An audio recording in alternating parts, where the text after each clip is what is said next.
God. Okay, this meeting is now being live streamed. Okay, I hit okay.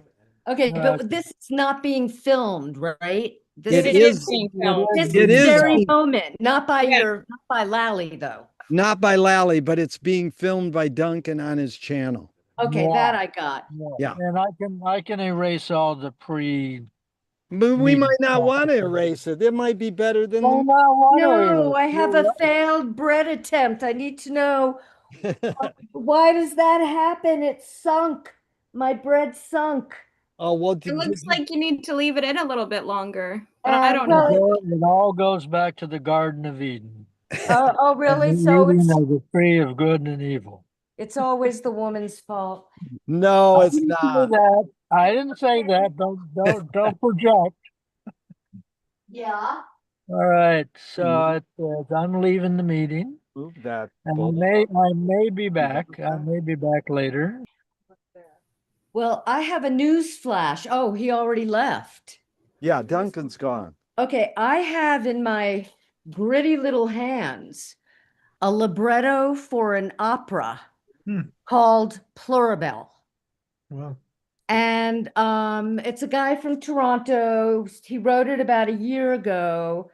I don't think the music has been written for it yet. He's trying to find some funding for it. It's only 30 pages of libretto, but this is a guy that's been studying Finnegan's Wake for 45 years. I don't know, maybe some of you have heard of him. Peter O'Brien, a very oh yeah. uncommon name. You know him? Yeah, I know him. Yeah, he also made a book of illustrations of the wake. Yes, yeah, I've got some of those as well. So he never talked to you about the libretto. I don't think so. It's bizarre as it should be. Um, and it's really, really difficult even to read it, let alone make an opera of it. But anyway, at some point, he's probably going to make a written pitch. He's looking for people to help him fund it. I think he's got about 75,000 or $100,000 already, but that's not Oh, a lot to do an opera. So anyway, I just thought that it was very interesting. It's an opera in two or more acts, steeped in the Anna Livia Pluribel chapter of Finnegan's Wake by James Joyce, and drawing out and upon some of the 3,000 plus references to opera that he fused into his flourishing text.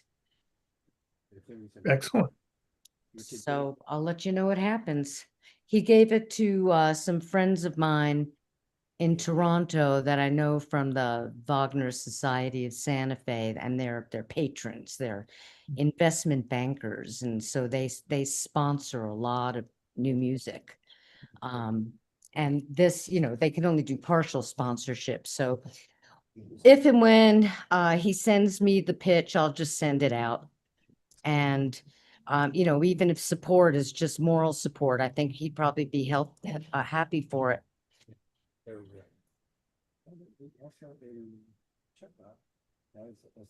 Cool. So, Peter, what do you know about him besides that he's written Oh, some books and I met him at a Joyce conference in Toronto years ago, and he was presenting his work there. He was doing these like illustrations of every page of the wake where he would like have all the annotations of the page and like turn that into like an art piece. Like all the annotations, like sometimes in different colors or different patterns to like form a picture on the page.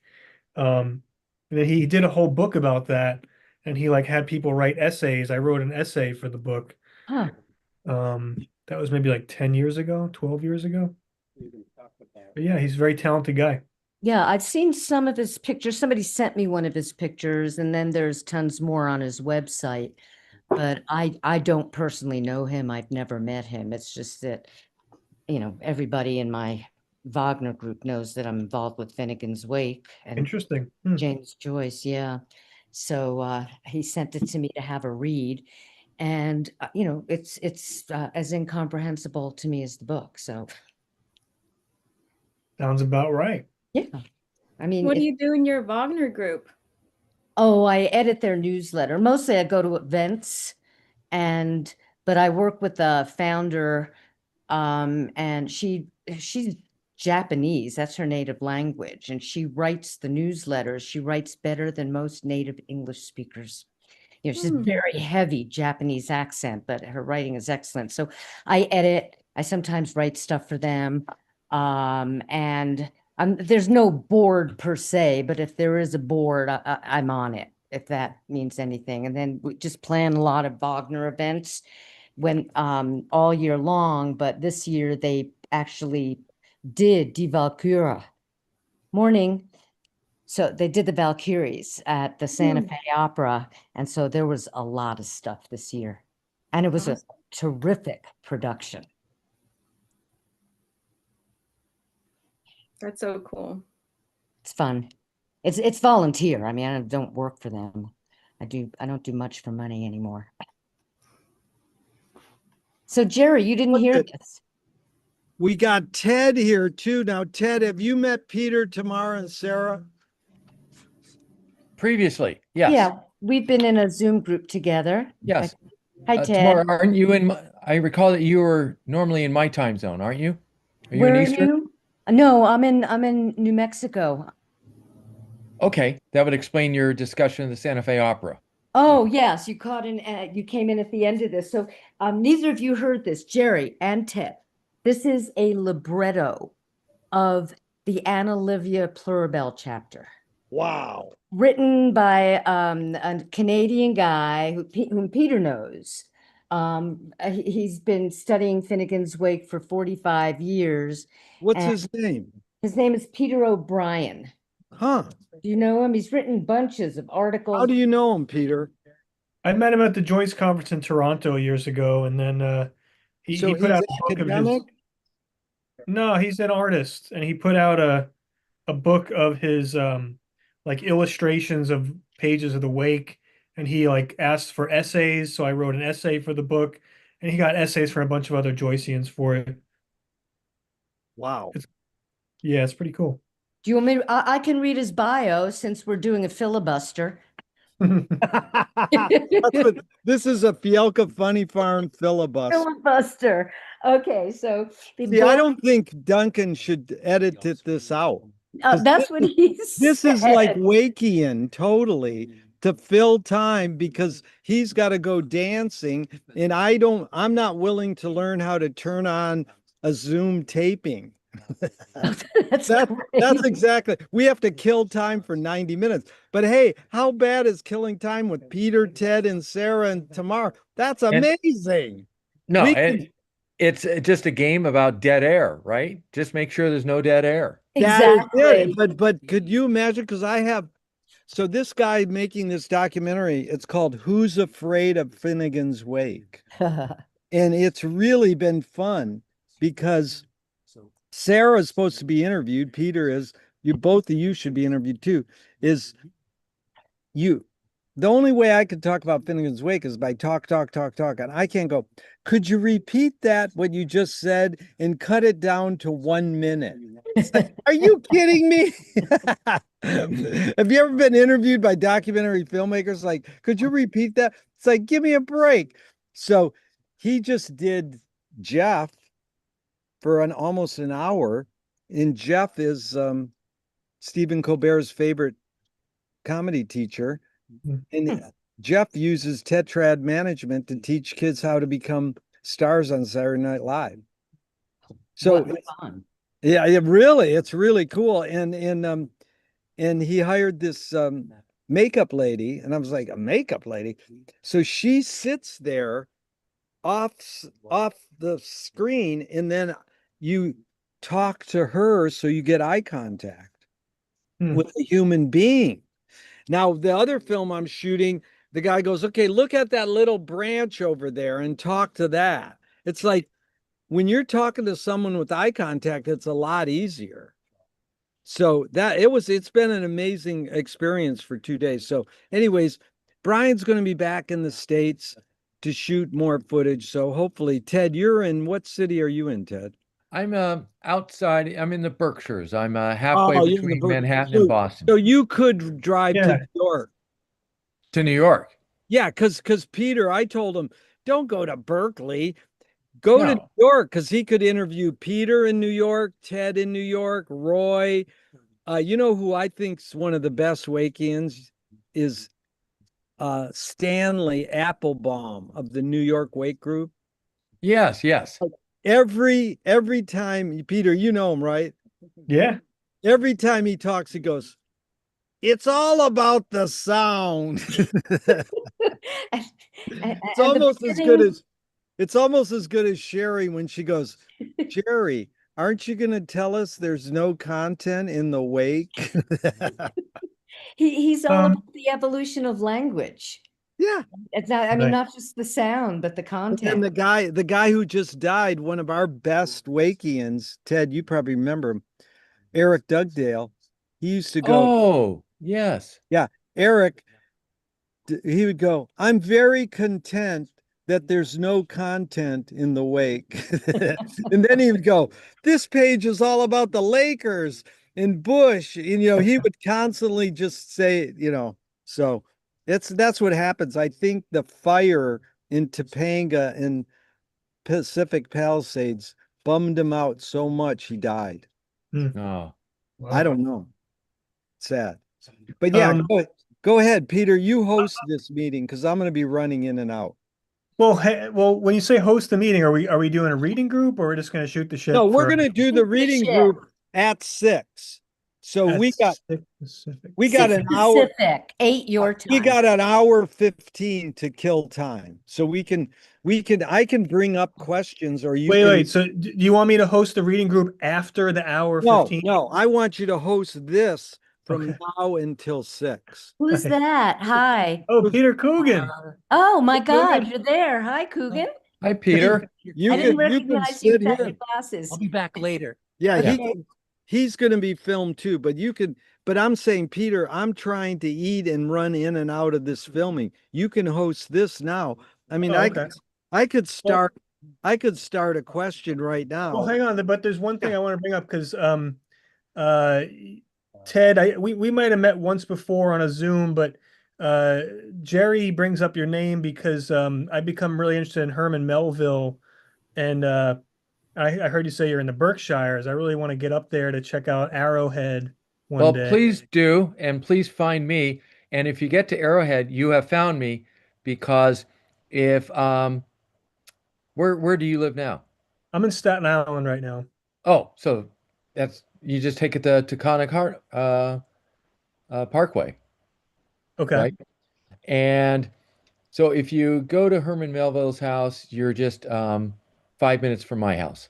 Wow. Did you move there because of an interest in Melville? That definitely was a draw. Another Wow. draw Interesting. is now you might be a Yankees fan. I'm a I'm a Red Mets Sox fan. Big Mets fan. Oh, Mets. Okay. Well, we think about baseball. Okay. The first reference ever to the word baseball is in my town, Pittsfield, 1791. There is an ordinance banning baseball, and that is the first reference to this thing called baseball. So Abner Doubleday, and no offense, Cooperstown is a nice town. All that was just tourist industry stuff. And also, I'm a rower, and we have a wonderful lake here for Okay. rowing. Is it Pontotoc? Oh, you know your Berkshires. It's the other lake. Yes, Okay. Anoda. But Okay. Pontusic, I just know that name because it's a Melville poem. yes. Well, you take his home, and then you can drive 5 minutes and get to Anoda, or you can drive 5 minutes to get to Pontusic. Unlike Southern California, there's lots of ponds and rivers and lakes here. Awesome. Yeah, so Melville is very much alive. We are now in Venice, Jerry's neighbor. We always used to have a very wonderful Moby Dick marathon. We had a very good Moby Dick marathon here as well. Are you interested in his book Pierre? That's the next one I'm about to read. Why, you've been reading it, or? Oh yeah, I read it and I love it, and it takes place a lot in that area, Yes. upstate New York, Pittsfield. The Melville is such an interesting guy because his family was so aristocratic Right. and blue blood, and it's just a continuous um, declination of fortune, kind of the way the Joyce family was. Right. Uh, Yeah. Real declination of fortune. So Pierre is awesome. You know, the book that just captured my imagination recently is The Confidence Man. Oh, wow. Yeah. That that is so good. Sarah, what time zone are you in? Pacific time zone. Okay. Sarah, I you're in think Venice? You actually live in Venice? no, I live in North Hollywood. Oh, okay, but close. Yeah, pretty close. My mom's What like a do you do huge out there? Melville fan. I think she's been to Arrowhead. I'm sure she has. Yeah. But Sarah was walking through the Venice canals and saw our flyer on a bulletin board and became a member of our group years ago. And my favorite line is her mom's an artist. She says, "Yeah, we study McLuhan in Finnegan's Wake." And she goes, "Whenever I hear McLuhan's name, a red flag goes up." I goes, My mom was married to a poet, so yeah, Mm. like "Yeah, but that is really cool because that's what you're supposed to say." Like Richard Schenkel and Pauline Kael both dissed McLuhan, but they knew he was operating the same way. But I mean, that's a good thing. Peter and Ted keep that going. What's the crossover with Melville and Joyce? I mean, is there? Well, yeah, there's a lot of crossover. Well, so I met with Roy Benjamin in Manhattan last week or 2 weeks ago. Um, I want to catch up with him, and I had some questions about something I'm writing. But he did say he has an article about Moby Dick and Finnegan's Wake that'll be published soon. So yeah, there's crossover between those two. But the Melville revival happened like concurrently with modernism. That's Like, exactly what I was going to point out. We had this big festival this year because of Billy Budd's discovery right, in 1925, and and Paul Giamatti just recorded Ah, the cool. latest audiobook of Wow. Billy Budd, Oh, and but Melville revival, and we'll just call it 1925 for the fun of it. That is ground zero of modernism, and modernism discovers that they have a modernist colleague. He just happened to write 50 years earlier. right. I never thought about Melville as a modernist. But that's what happened is that the modernists stumble upon him in 1925. They adopt. Um, you know, my introduction to American literature, even though I was an English major, was D.H. Lawrence's Studies in Classic American Literature. And D.H. Lawrence, I would give credit for sort of at a mainstream. He's saying this Melville guy. I mean, he's awesome. He's doing stuff that we usually don't associate with Americans. And then of course the beat goes on. Yeah, I think Joyce definitely must have read Billy Budd because there's pretty clear connections to it in the wake. I mean, there's Yes. different things about Bud this, Bud that, but also he lifts a phrase directly from Billy Budd. The phrase is sinister dexterity, Oh, I love it. Yes. and it's the wordplay of left and right Yes. in Yes. Latin. Um, And then also the character Billy Budd in the book, he has a really noticeable stutter when he gets nervous. Like that's a big part of his character is his Yeah. stutter. And HCE has the stutter. Right. But yeah, I think it was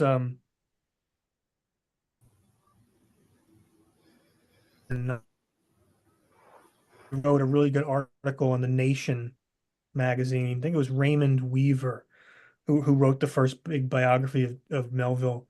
1919. That kind of reignited the interest. So yeah, like the whole time Joyce is writing The Wake, Melville is big in literary news. Yeah. Jerry's neighbor in the Pacific Palisades, Claire Spark, who was known so much as a KPFK, good, strong, left-wing um, political voice. She developed into a place that was just kind of beyond politics. But she wrote I think the book on the development of the Melville industry, Hunting Ahab.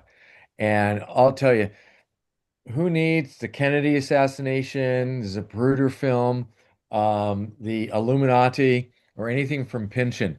Um, Claire Spark just runs this thread of the development of the Melville industry.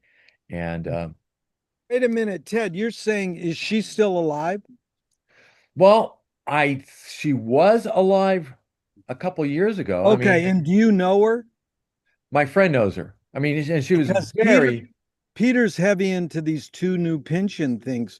So this is a good divert, like tangent to go on. But first, because both of you know Joyce and Melville, what is Joyce all about if you were going to summarize it for like Brian's film? Okay, why do you read The Wake? Like one thing, like me and Peter went over it the other day and he said fun with words.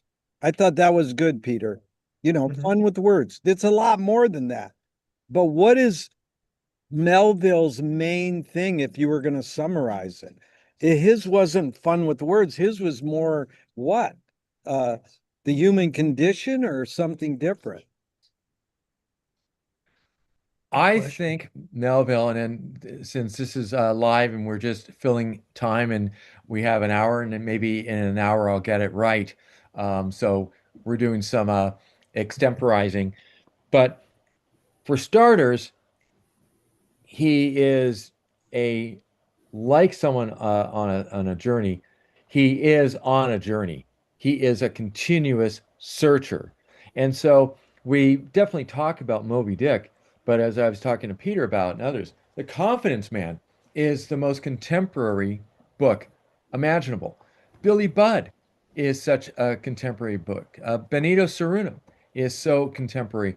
And one of the things that really strikes me about Melville that the modernists probably loved is you have characters with strong convictions of being right, and we know that they're always wrong, but we don't know if that's necessarily reason to demonize them. And so that's the thing is that there's this perpetual energy and humility that I find comes through reading um, all of Melville, and we'll just say with Moby Dick, Ishmael is such a postmodern character, right? Is his name Ishmael? No, he just says, "Call me Ishmael," and of course, why would we say Ishmael? Well, it means he's the outsider, right? The rejected person of from the Abrahamic religions, and so Ishmael is this outsider. And when you start looking at the Pequod, it is the most multicultural, woke ship imaginable with the Native Americans, the South Pacific, the Quakers, the tattooed baristas. I mean, this is something that is so contemporary. And what's so marvelous, and this is where I think it relates to Finnegan's Wake. I think Finnegan's Wake is a tour de force of structure creating content. In other words, what we have is you have this structure of the funeral, the wake, Irish history, and you just have all these things structured. And Joyce had all this love of structure, and the structure helps to create this content. And the thing about Finnegan's Wake, why it always has to be done with a group, we then contribute to that content. Well, with Melville, you take the whaling industry, and think that's kind of a quaint thing. We go to Nantucket, we go to Mystic, Connecticut. You know, it's the biggest industry in the world. So you have a guy who is stowing away on the oil tanker, the biggest industry in the world. You have this guy who is working with the engine of capitalism, risk, insurance, mutual funds. Harvard's business school has whaling as one of their case histories because it was a rate of return of around over 10% consistently. Now, you'll have certain things where you have a bad investment, like Ahab, who's not only a bad investment, he's a bad investment twice. Okay. But you wouldn't invest in just one Ahab. You invest in a mutual fund, a portfolio of whaling ships. On balance, they deliver a really good rate of return. What I also love about Moby Dick is the whalers are run by Quakers. Quakers are their own story. Why did they get involved in whaling? Well, because they are very similar to the Jewish folk, is that they could not go into government, they could not go into the military, they could not go into law. In the Massachusetts Bay Colony, where John Winthrop has this city on a hill, and we have this freedom of religion, unless you're a Quaker. It's against the law to be a Quaker. In fact, it was a death penalty. So what never do? knew They that. kind of go to this What reason? I didn't know that. What was because they're so weird. the ostensible reason? The ostensible reason is that they're not Anglican Church of England or Puritans. They have this weird thing about being, number one, being pacifists, believing in an inner voice, all those things. The pacifism and the anti-authoritarianism. I mean, those are really dangerous tendencies. And so the Quakers were, well, and also Pennsylvania, right? That's why William Penn has to go to Penn's Woods and then have the city of brotherly love, Philadelphia. It's a Quaker enclave.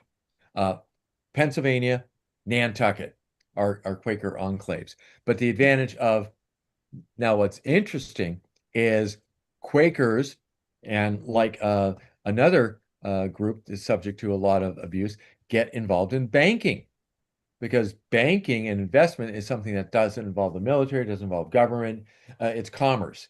And so Quakers were these consummate business persons. And so much so that unlike the current carbon maniacs who don't want to accept that maybe there's going to be a transition, one of the Quaker families, the Folger family, well, they kind of see the writing on the wall, and one goes and becomes, I think, the president of General Motors. Okay. Another Folger, and you get it, goes to the West, gets involved in gold mining, which doesn't pan out, but he sees these coffee ships. So he gets involved in Folgers. This other Quaker family, Macy, goes into retail in New York. And so just this consummate, reinvention. But that's what I'm getting at is Moby Dick puts you in contact. And let us not forget the first mate on the Pequod, which then becomes the name that this coffee chain comes up with, Starbucks. It's all comes from Moby Dick. And then we would also add that Herman Melville and Jerry Garcia, have the same birthday. And so now you start studying Moby Dick, and like Finnegan's Wake, you get your fingers dirty on everything. That was great. Brilliant, Ted. But Peter, is when he said that Ishmael's an outsider and the search journey thing, is that Joyce? Is that sort of resonating with Joyce's word exile? Yeah, because Ishmael is in exile. He's kind of like kicked out of the family in the mythological story. And Melville used that name Ishmael like elsewhere, but even before Moby Dick, because like I totally agree with what Ted was saying, especially at the beginning about like how Melville is so much about like wandering and things like that. To me, he's about like going away from home, going as far away as possible, and coming back home because he was born in Manhattan. He kind of grew up in upstate New York, and then traveled the world. He was on the whaling ships, but also he went to the Middle East. He went to Greece. Like he did a lot of travels uh, in his life. Um, and of course he wrote all these amazing books, but then he ended up back in Manhattan. He ends up exactly. In fact, The the classic thing is I think the final job he does get is a customs house Yeah. uh Right.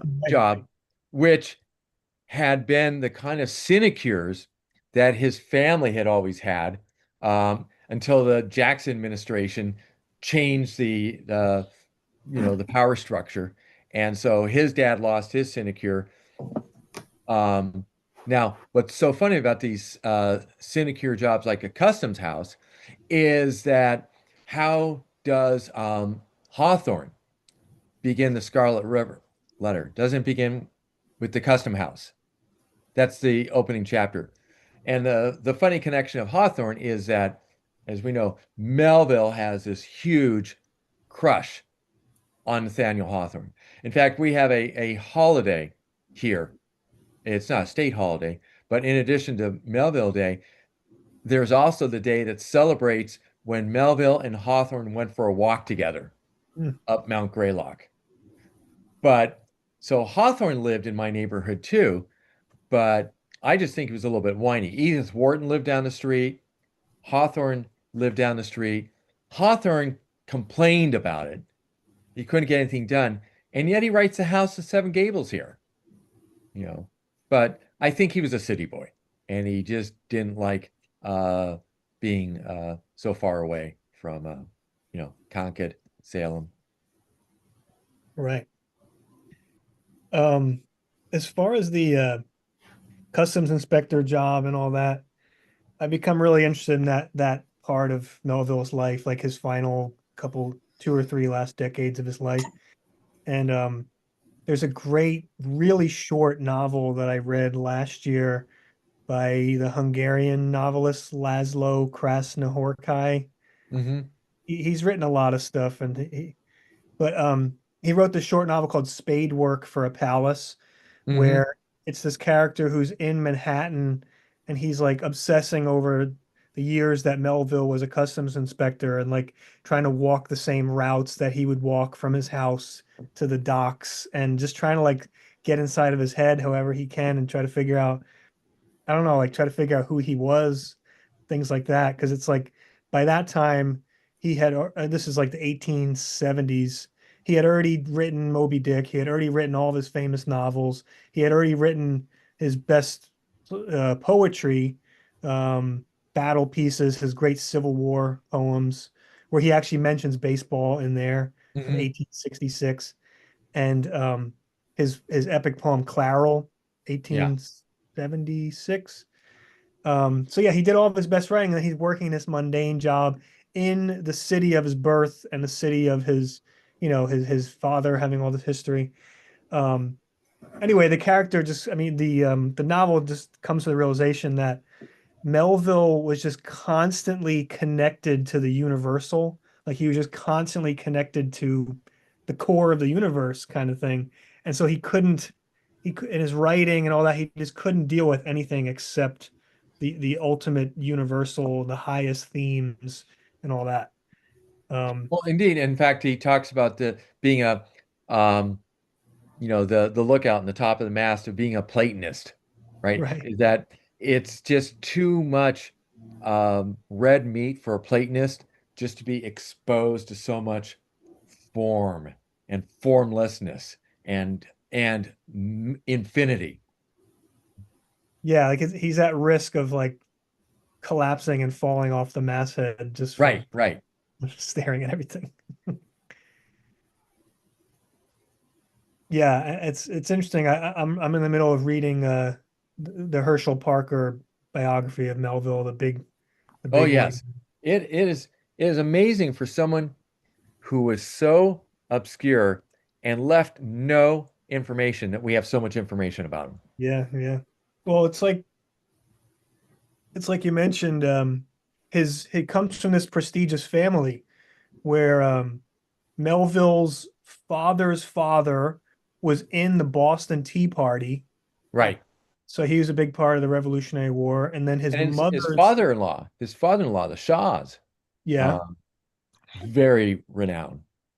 yep, and they kind of financed him, Yes. and his mother's father was a Revolutionary War general and he had some huge thing where he defended this fort against attacks from the British, and so they named a town after him. There's a street in Manhattan that's named after him, Gansevoort.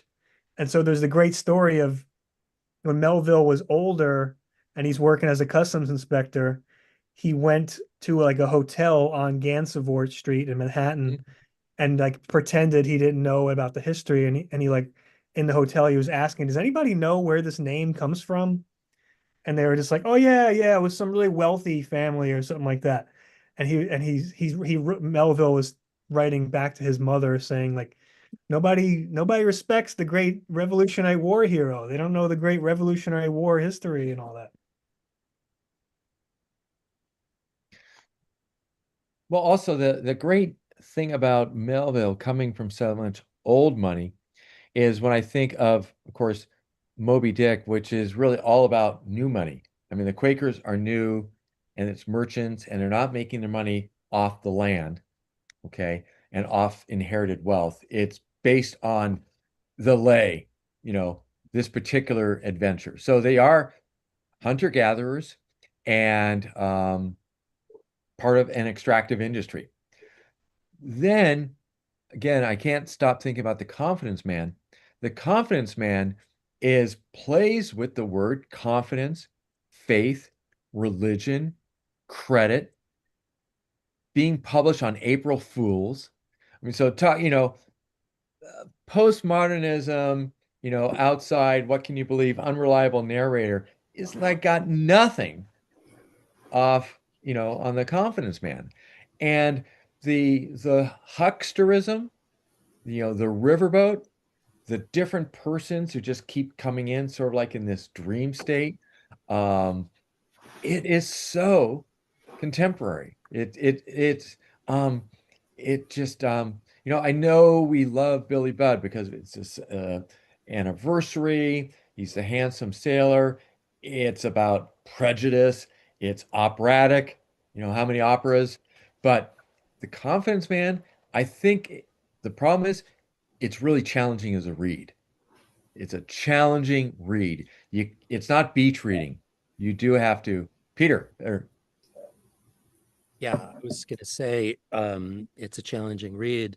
What is there like a point of entry, a secret point of entry where if someone would only read the opening to the 12th chapter and then start it, that's what I think the confidence man needs. What it needs is someone to have done a play. And so when you start the book, you're going to get to that part that you love. It's kind of like the first 12 times I read the Fellowship of the Ring. uh-huh. And when I finally made it to Bree, I was like, oh, and then I just read the rest of it in a breath. But Yeah. where is the secret rich spot that you could have excerpt that you could start with or advise someone to have another go at the Confidence Man? You are right. That's the reason for the limited audience because it's one of those things that if you weren't already committed to the journey, it's not like a whaling venture. I'm committed to this because I think I might make some big bucks at the end. Well, you're committed to it because you've left shore. Yeah. Every reader has the opportunity to put the book down at any time and until they're hooked. Yeah. So what I'm asking you is not to commiserate with me. Yeah. I'm asking, is there a hook? Is there something that, someone who's already in love with it can do to put that hook into, someone who's obviously a reader, but Yeah. can't get with the Confidence Man, despite efforts? And that's a good question. I don't have the answer. I think it's definitely going to be it'll be a worthy pursuit. Yes. I'm going to leave shore and won't return home till I find it. Yes. That's John Cage. That's a very good question, Peter. I wouldn't want to ruin it with an answer. But it is what he just said, and I missed the intro, is how do you convince someone if you want to Yeah. read The Wake or Melville. Like Moby Dick, I go to this reading in Venice on the beach, and it's so romantic to see the waves crashing, the whalebone. The people are really sincere readers. Oh no, he's a treasure. He and you are Well, I've had him. I had him on my podcast Yeah. and at the museum, and I love him. He used to work with Yoko Ono, and he Yes. gave me a tour of his house. His house is amazing. But I don't get Moby Dick, and somehow I get The Wake, and it's very weird. And I think it's partly because of seeing the words on the page is the requirement for The Wake, whereas Ulysses or Moby Dick, you can have these famous actors dramatically reading it and get it. But Hmm. I don't get the Moby Dick. I love the experience, but I don't get it. And I can see the Orson Welles film or Gregory Peck film and maybe get some of it. But I mean, it's probably some weird thing about me. But I mean, it's like, Peter, why is Melville resonating after your obsession with The Wake? Is it similar? Is what go ahead. Yeah, Peter Q, put a pin in that for just a second. Can I ask? Yeah. Is this being recorded? Yeah. Oh, okay, good. Yeah. Thank you very much. Yeah. So No F-bombs. We just have to make sure we don't have any dead air, but no F-bombs. Oh, we can throw F-bombs all the time. We always do. Oh, okay. Hey, wait a minute. That's Kinky Friedman. He said, Yeah. don't say fuck in a Zoom with a CHILD in it. All right. So you asked me what really drew me into Melville and inspired me to become so interested. Yeah. Okay. I think what happened is, I mean, I read Moby Dick many years ago, like maybe 10, 12 years ago, because I was listening to Terrence McKenna lecture where he talks a lot about Moby Dick, and he's like, it's the greatest thing that America has ever produced. And if aliens landed here and you wanted to give them one thing to explain America, you give them a copy of Moby Dick. Um, so he was just talking a lot about it in those kind of words, and so that's what made me first seek it out and read it. And I loved it at the time. At the time I just loved the language. Like, and then about a year ago, like right after the election, I went to upstate New York just for like a week stay, just to get away from the city. And I happened to bring a biography of Melville, Andrew Del Banco. Yes, yes. That's solid. Yeah, and it was so good that it really drew me into his life and just his whole story. Um, and just the fact that like he wrote all these novels. He was writing like one or two novels a year for like 7 or 8 years. Moby Dick was one of them. And he wrote a lot of amazing novels. And just the fact that he did that, it's like, how the hell was he producing all of this, including maybe the greatest novel in American history? And then and Pierre, which I think is almost as good as Moby Dick. But both of those last two, Moby Dick and Pierre, killed his career. Like nobody bought them. They got horrible reviews. People thought he had literally gone insane. And so he couldn't be a successful writer. He couldn't be a writer for his career. And he was kind of a wandering lost soul for a while. His son died really tragically. It might have been a suicide. Um, and then he became a poet while he was working this really hard job as a customs inspector in Manhattan. He's working 6 days a week for very little money.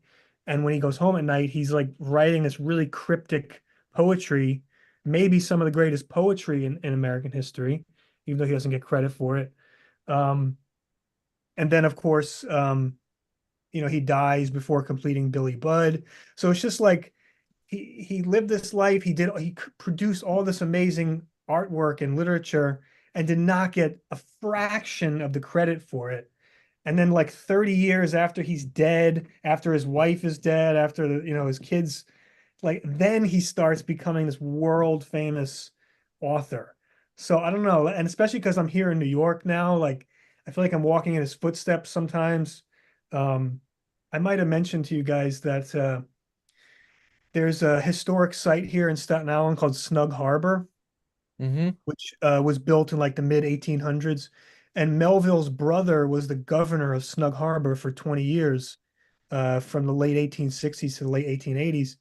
And I went to Snug Harbor a couple weeks ago, just curious. I haven't been there in a while, and it's an amazing site. I mean, it's Greek Revival architecture from the 1800s.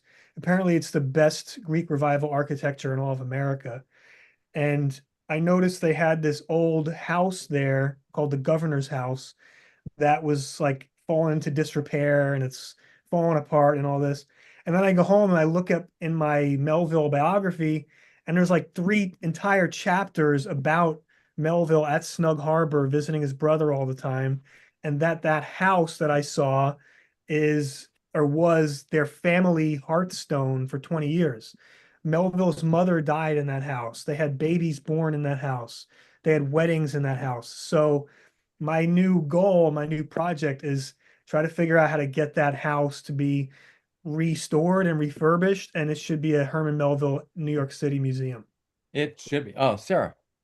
That sounds awesome, Peter. What's the name of the house? Governor's Mansion? Yeah, the governor's house in Snug Harbor. Oh, awesome. I Yeah, will like- I will have to find it. I'm a member. It's a little bit uptown for you. It's in the Lenox Hill region of the New York Society Library, and which I think Herman Melville was a member of. I think it's the oldest library or one of the oldest libraries in the United States. But you're doing the Lord's work with that project, Peter. But you know what you kind of bring up is you connect a dot, not just a dot that I too encountered much of Melville with McKenna and the Gnostic astronauts and my many, too many hours of experience with the McKenna brothers, which, among many other things, will ever disqualify me for political office until the latest group, which says, no, nothing will disqualify you for political office. But be it as it may, So you knew though you knew them in person?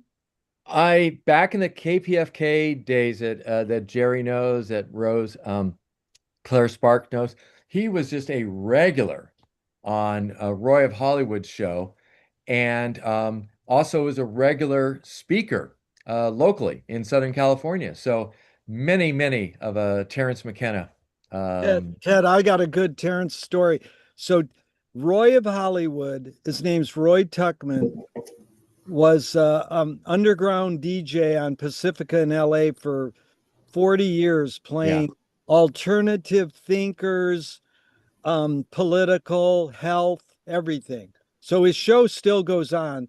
I was on his show a few times, and I was lucky to have dinner with him once, Dave Emery, and he was really an important guy. He's the guy who's played Alan Watts in LA for many years.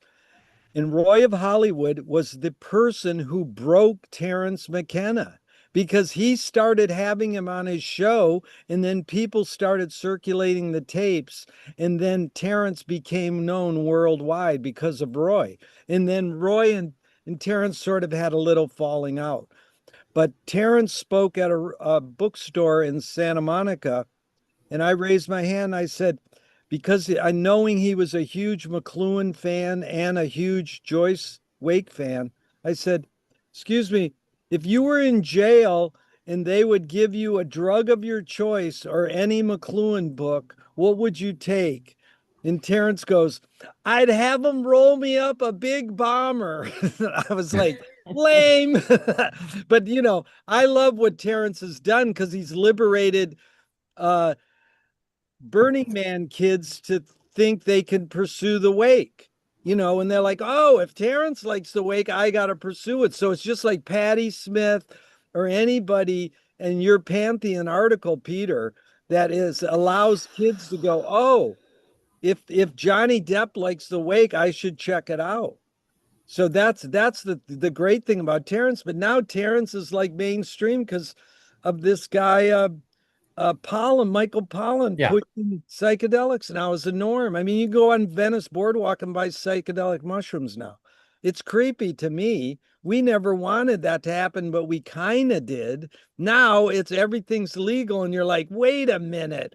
You wonder the government when the no, who was it that said Orson Bean said smoking pot was cool when you couldn't do it. Now it's horrible. You can do it.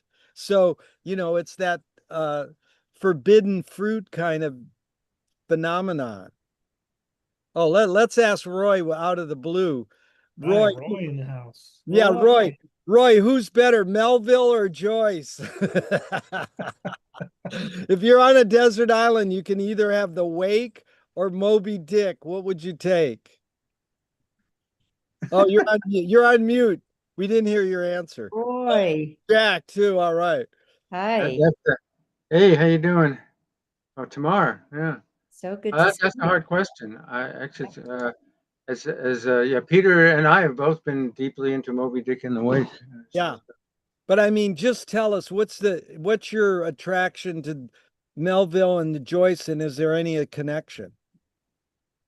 Well, I just wrote an article on Moby Dick and the Wake, so I think there are lots of connections between references to the white whale and certain phrases that come up that connect them. So I think Joyce knew Moby Dick pretty well. But did it shift him other than saying, "Oh, I can drop these little cute quotes or references"? Did it shift his overall way of thinking? Was it like I think they thought alike. I mean, they had this idea. Joyce says, if I can throw some obscurity on the subject, and the Wake is a night book, and this is something that Melville talks a lot about. The murky light that Father Mapple gives his sermon to, and he talks about a darkness coming out of the light of Ahab. So in a way, Moby Dick is a night book like the Wake. yeah. Yeah, And You know, go it- ahead, Tamar. reading that section in Portrait of the Artist, and the sermon, you can't help but think of the sermon in Moby Dick. Yeah. Father Arnell doing the spiritual exercises with the Yes. the young students. Yeah, composition of place. Yeah. Yeah, I heard that Kubrick's Clockwork Orange rips that sermon almost word for word, or there's some Kubrick. Really? No, it's not in Clockwork Orange. What is it? I'm trying to think. Anyways, I heard that there's some part in some Kubrick film. Go ahead, Peter. Well, in Clockwork Orange, there is a minister who talks about hell. I don't know if that's Is Close that- enough. Is it in the book as well? Because, Anthony Burgess was a great fan of Joyce. Good point. Actually, Tamara, well put. I met Anthony Burgess in Dublin, Bloomsday, 1991. Oh, cool. Jealous. Cool. Right. Really jealous. Yeah. Yeah, because Burgess wrote Well, 8 right. Voice. What did he say? Did he reveal all the secrets? What did he say? Among the things he said, someone asked him, or someone asked Joyce at one point, who's your ideal reader? And Burgess repeated the quote that Joyce said, that he demands nothing of his readers except that they devote their entire lives to his work. But Burgess said that his ideal reader used to be different, but now his ideal reader was about 58, had pattern baldness and little indigestion, and he just described like what was going wrong with him, and everybody knew what he was doing, and it was quite a charming moment. And mostly what he talked about, and this was at UCD. It's now the Museum of Literature of Ireland, the Molly, but it was the old University College Dublin building where Joyce went to school in the 1890s and studied modern languages. And Burgess gave a lecture about his area of expertise, which is music composition. And he spoke about music composition, and the composition of books, and Joyce as a singer and musician. Was he a musician, Burgess? Burgess was a composer. Had no I idea. didn't know that. Jack's raising his hand here. Okay. Molly has the first copy of Ulysses. It's the one that he got from the publisher and inscribed to Harriet Shaw Weaver, and they have it in a display case, which is really, really impressive. In the backyard of Molly, there's a very nice cafe. Yeah, I ate there in But the fall. they also have the same tree where you can see Joyce had his picture taken in the 1890s when he was graduating. I'm sorry, I have to Mhm. give an interview. Bye. Bye. Hey, Roy, is there a link to read your article? No, it hasn't come out. I'm waiting to hear from the Melville Journal. Okay, all right. Will you And send- I'm not, I think there's probably a more than 50-50 chance it won't be accepted, but it might, I don't know. Okay, are you comfortable sharing it before it gets published? I know that's a unfair question because I wouldn't. Actually, I prefer, because I'm still kind of working on it before it gets published. But I'll if it gets Keep rejected, us I'll updated of Okay, the yeah, progress. or when you're comfortable sharing it, I would love to read it. Mhm, sure. Peter got the mouth to ear version, right? You got the sneak preview. But I want to see the movie now. So I remember vaguely Orson Welles giving the Father Mapple sermon. Yeah. I would like to see that again.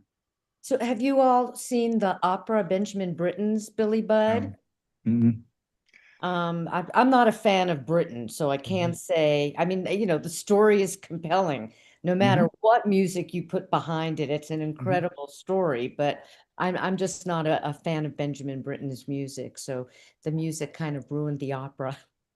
So Although I like it better than a lot of his other operas, but it's worth seeing for those, for those of you who are Melville scholars, which I'm Well, not. I just love Peter Melville. and Roy, I didn't get down the highway to see the Moby Dick opera in March. I don't know if you were able to see it, listen to it. Who did that? I don't even know about it. It was Moby Dick, the opera at the Met. I Oh. think it already performed in San Francisco, but then it had a Met production. Hope it comes to Santa Fe. Did you Yeah. like it? Or you'd say I you didn't see I it? didn't get down I the highway. didn't see it. And it wasn't one of the Mets in HD.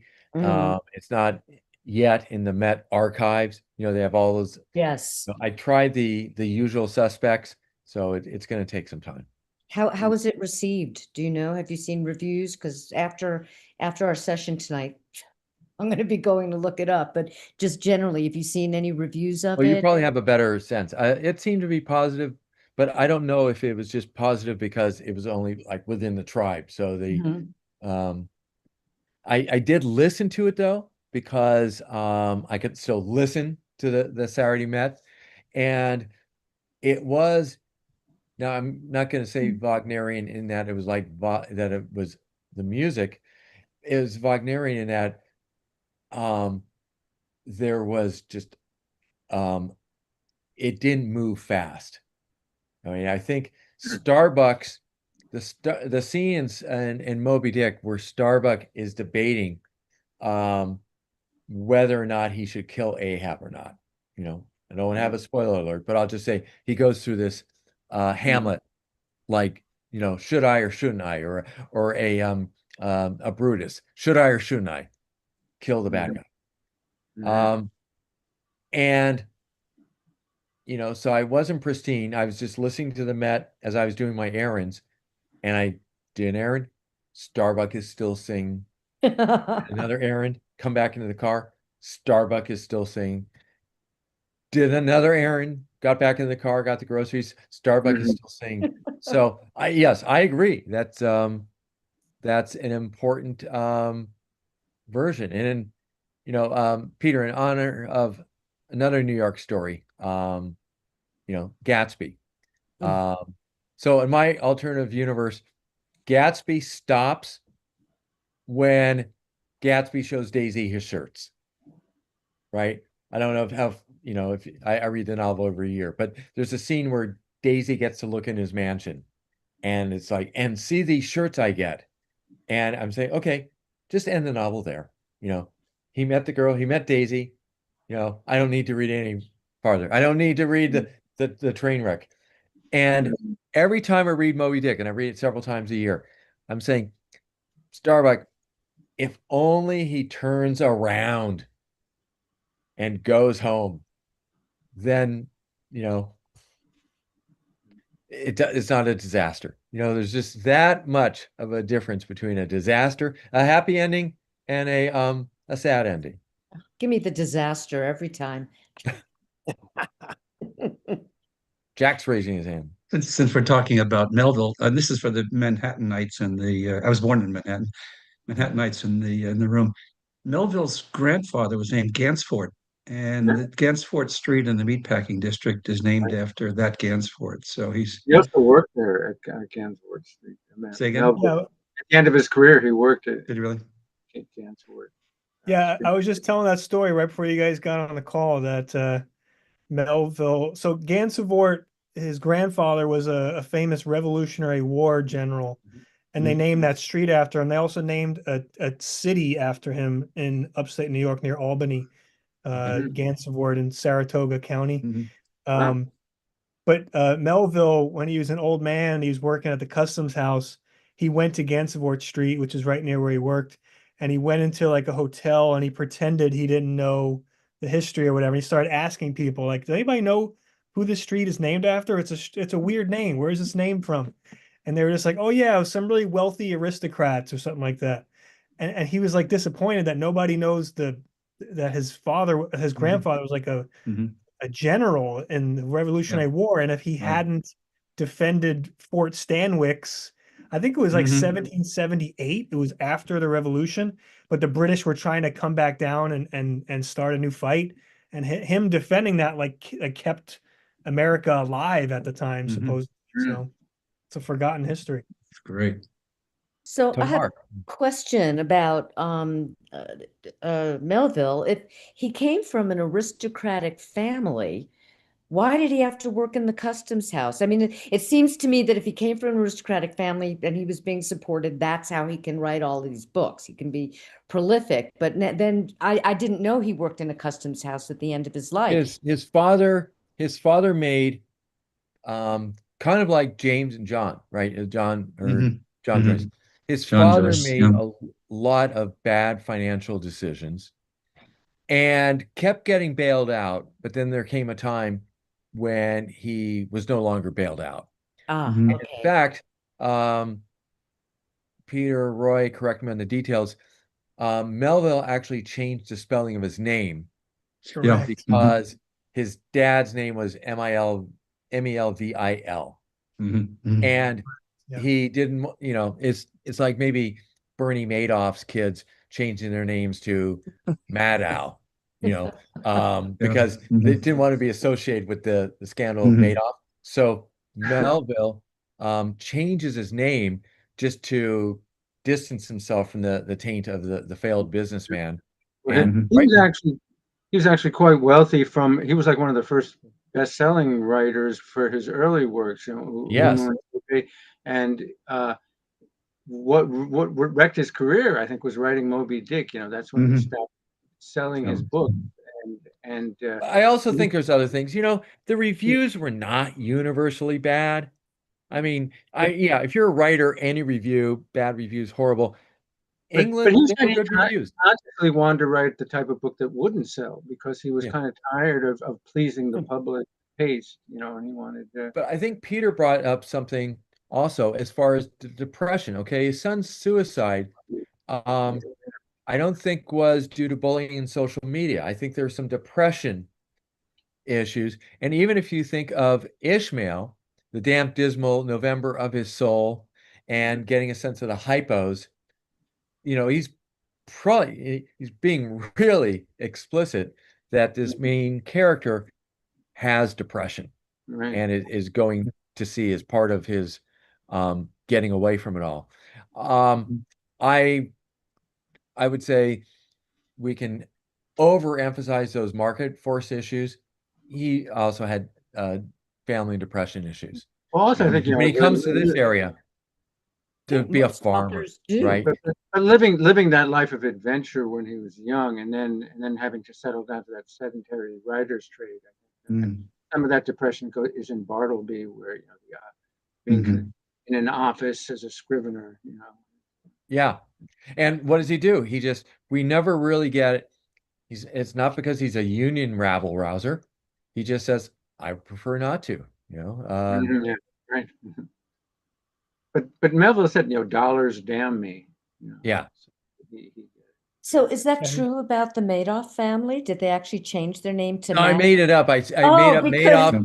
I said, as an thinking analogy, you would change it from Rachel Madoff Maddow is not to a Maddow. Yeah, Well, Richard one of them, didn't one know of that. them Richard didn't. Maddow was one of There One is of them actually, didn't. One of the sons didn't have to do that because he hanged himself Oh, Right. in his dear. Well, loft. see, Yeah.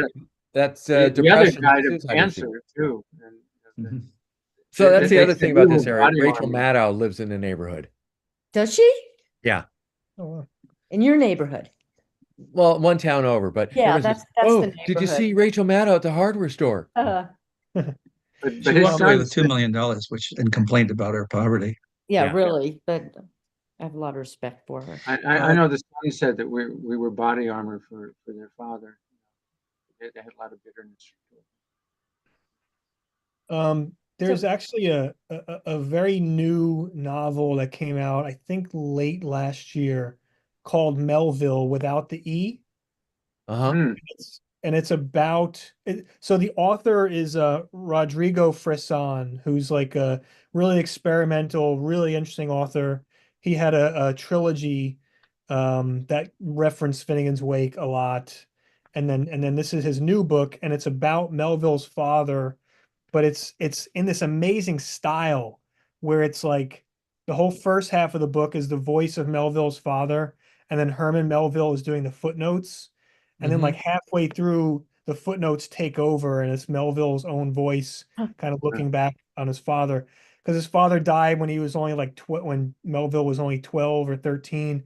And the whole story of how he died is really weird and interesting. He like tried to get home on a crazy winter night, and he ended up crossing the Hudson when it was frozen, and he had all kinds of like hypothermia and all this stuff. But it Peter, plays is Yep. without the E, quote, without the E quote, actually part of the title? Is it called Melville without the E? no, but No. here I'll show you because the cover is really cool. right. Here, I'll send you one sec. All right, that'd be great. Thanks. I mean, you never know, right? Is my volume too loud? My computer just yelled at me and I had to turn it. You're okay, I No, think, on no. my Okay, end. thank you. No. Please let me know. So you can see it's Oh. Melville like that, Oh, yeah, they chopped cool. it. That's but then fascinating. like That the E is, that's back great. here. I love it. Very cool. Yep. Because that's like Ted was saying, that's a big part of the story of especially his name was after the father died, they owed so much money to people. I mean, in our dollars today, they owed hundreds of thousands. Like he was really bad with money. And so yeah, they changed the name. But But they don't didn't you think scam anyone, right? It wasn't, they just bad business decisions as as opposed to Madoff, who was right, just, right. correct. Okay. I apologize if the Madoff no, I proved love it. a false red herring. It has intrigued me. Okay. The thing where this keeps giving is, of course, Joyce and Melville with the fathers are bad businessmen, but for a family that survived so many generations based on its name, okay, Mhm. and then the idea of call me Ishmael, right? Sort of an Mhm. alias, a Mhm. nameless one. I mean, that's Mhm. where there's so much richness Mhm. comes, out of that novel. That Mhm. it's an alias. Call me Ishmael. His name's not Ishmael. So I'm going to go by Ishmael. Ted, let me check you one thing. I've read, I think it's true, that The narrator in Moby Dick never speaks to Ahab, and then Ahab never speaks to him. Well, Might be right. you're probably right. Although the narrator, and this is, we're talking about the narrator also, though, tells us what Ahab is saying. Mhm. And the narrator says things that only would have occurred Mhm. with a conversation with Ahab, but there's no, Yeah. and I said this and I said that. Mhm. Mhm. That's interesting. You talked about Gatsby a minute ago, and of course, the last sentence of Gatsby is just absolutely wonderful. But we read Dubliners last night for another book club, and the very last line of The Dead Yeah. it really reminds you the other way around. And I wonder whether Gatsby they cribbed the kind of the tone of that last sentence Well, from they both Joyce. know they're right at that same time. Mhm. That's Mhm. They're both in the Paris. hotbed of modernism. And Fitzgerald's writing, what, 8 years later or thereabouts. So everyone's read Dubliners and everyone has read The Dead, and that kind of purple prose, it is very purpley. Mhm. And In a good sense. yeah, and also getting the girl, not getting the girl. Mhm. Both passages are about kind of sort Mhm. of not getting the girl, getting the girl. Yeah. I think Seamus Dean has an essay called I think Fine Endings, but I mean, he talks about the element of irony in those purple endings that Joyce had in, the kind of sweeping endings, in the end of the portrait encounter, for the millionth time, and that they're kind of setting up undercutting some kind of letdown. Oh, absolutely, Roy. You're spot on. I mean, Joyce, the ending in the Dubliners, The Dead, is an ending that Gabriel Conroy would write, but not James Joyce. That's and that's what he's doing. He's making fun of Gabriel Conroy's sentimental Irish, um, provincial romanticism, writing, not the cynical writing of the exile. not the Flaubert. Yeah. You know, this may express my bias more than, any objectivity, but I never considered the ending of Dubliners to be as purple as Nick Carraway's final thoughts. Mhm. Yeah. Mhm. I thought it was poetic and beautiful, but Nick Carraway's always struck me as purple, in Gatsby. I love the music in those last lines. Yes. But for me, more so Joyce, and that's probably because Joyce is more on a pedestal for me than Fitzgerald. I think Gatsby is a yucky book, by the way. Yucky. Yeah, yucky. Well, I think tomorrow it's kind of what Roy and Jack have been talking about, is that Joyce, the author, is more self-aware than Fitzgerald, the Yes. author. Okay. And that's why Mhm. when Joyce is playing with purple prose, we see the wink. And with Fitzgerald, he believes in the purple prose there. Okay, that's a good break. Fitzgerald never refined himself out of existence. Yeah. That's kind of like alchemy. I always say Preston Sturgis was an alchemist. He kind of invented screwball comedy. He took two known things and put them together and came up with a third unknown thing. Same with Frank Zappa. He took two unknown things, rock and theater, and put it together and came up with a third unknown thing, theatrical rock. Of course, you can dispute all this, but it's just to make the point that when you create that third unknown thing, tertium quid, then you can possibly satirize your new invention. Now, Sturgis and Zappa might not have said, I'm inventing a new thing, but they knew something was going on, so they satirized their own new thing. And I think that's what Joyce was. He was creating, let's just say he invented stream of consciousness, and then he satirized it. So that's the difference. Maybe Fitzgerald wasn't satirizing his own new thing. And that's where what Menippean satire is in a lot of ways is what Preston and Frank and Joyce were all doing. So I don't know if that resonates with any of you, or does that sound like it's complete bullshit?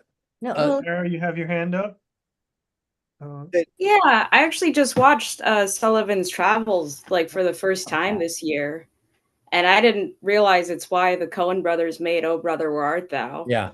But one kind of interesting thing, like I didn't realize Preston Sturges like until this year, like his mother had an affair with Aleister Crowley. Did you know that? Yeah. you did. I didn't Oh, know that. Gary's like, yeah, I knew.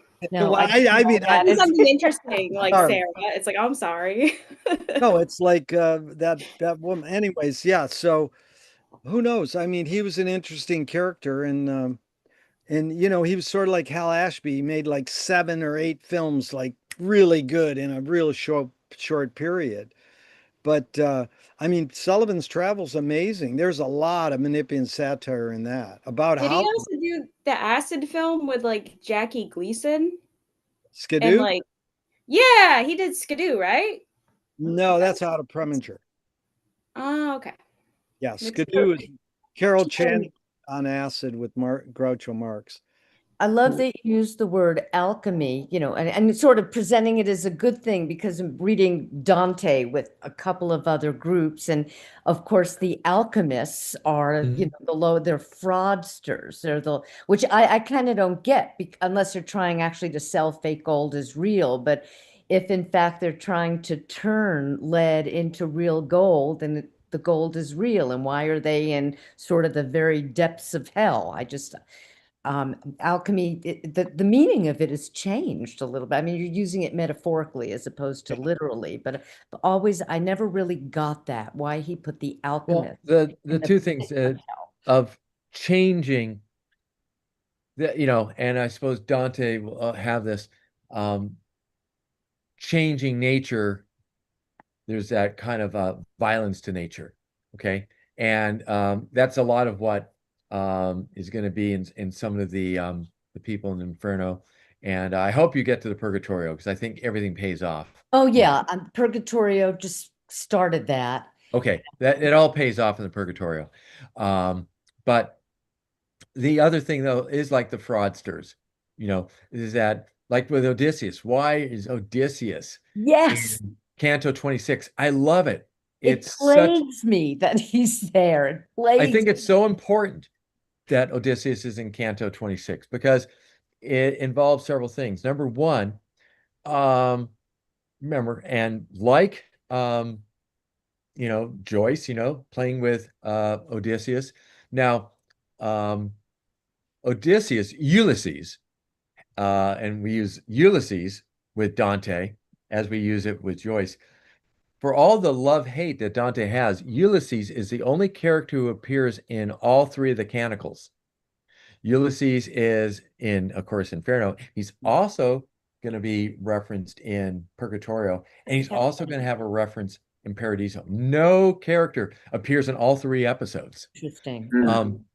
But the great thing also is that Dante does not know Homer. Even though Dante knows all and is omniscient, he is relying on the text of the time, which are coming through Latin sources, specifically Virgil. Now, Virgil, right. Virgil, his guide, is where we get 99.7% of all of our references to the Trojan War and the Trojan horse. It comes from Aeneid, book 2. And so Ulysses, as being that tricky guy and that person who comes up with the horse and Laocoon and all of those things come out of Virgil too. So he's tricky. But then this is the other thing. the story about Dante, Ulysses' last trip is not in Homer. In fact, it is precluded by Homer because Homer says if you, Tiresias, follow these steps 1, 2, 3, you'll die at home, surrounded by family, everything nifty and cool. The story of Ulysses' last trip is an extra Homeric legend that Dante incorporates as part of his cultural moment. So Ulysses is guilty of number one, being a liar, but we always knew that, and leading people to their death because he's so persuasive. So there is so much that's going on in the omniscient, all wonderful Dante, but that's part of the backstory for Canto 26. All right, well, thank you. That's helpful. It still bugs me that he's there. And part of it is because he wants to know things that only God should know. I mean, that's right. That's But part of that's it. where you get the wonderful resurrection of him in Tennyson. When Tennyson writes his poem about Ulysses, he takes that exact same episode and it becomes this great Victorian anthem of to strive, to seek, to search, to go where no man has ever gone before. Yes, to boldly go where no man, right? I'm riffing, an infinitive to yes. go where it's not going. I'm riffing on that because that's not from Tennyson, but that's the tenor of Tennyson's Ulysses. So Tennyson takes the same poem, takes Ulysses out of Canto 26. I mean, because he's really low. He's in the 8th bolgia of the 8th circle. Yeah, really. Any lower is 9. Right. Then he's with Satan. Yeah. Okay.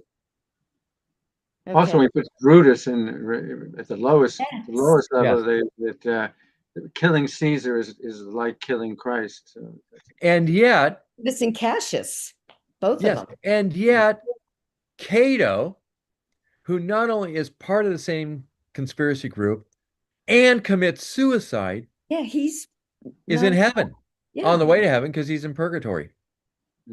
Yeah, Dante gets me frustrated. I love what he's done and how he's done it, but his reasoning sometimes it's clearly very personal. It's like a revenge story. So that hell was built out of divine love. That's a bit hard to take. It is, exactly, and that he puts all the people he hates in hell, and he just you got settle all the scores like Trump. Yeah. Okay, a good trivia question. Why did Joyce choose the Latinized version of Odysseus instead of using the Greek version? Oh, that's a good question, Jack. I had to look this up. I had to do a little bit of research. I waited for somebody to say something. Joyce never took Greek, and although even he was Jesuit educated, I was also took Latin and Greek and some modern languages. So he never took Greek, and he regretted it. He actually used to go to Greek Orthodox services when he was an adult. But the only copy he had of the Odyssey was one that had been translated with the Ulysses. Yeah, was it a Samuel Butler prose translation? It may have been, yeah. Uh-huh. It was, and we'll say this. It was a middlebrow. It was a middlebrow translation, unlike some like the smarty pants poets, the Victorian or Romantic poets who had read it in Greek in their public schools. He was reading a translation and actually a Latin, oriented, like Dante. That's one thing that Mulligan has over Stephen is that he knows Greek and Stephen. Right.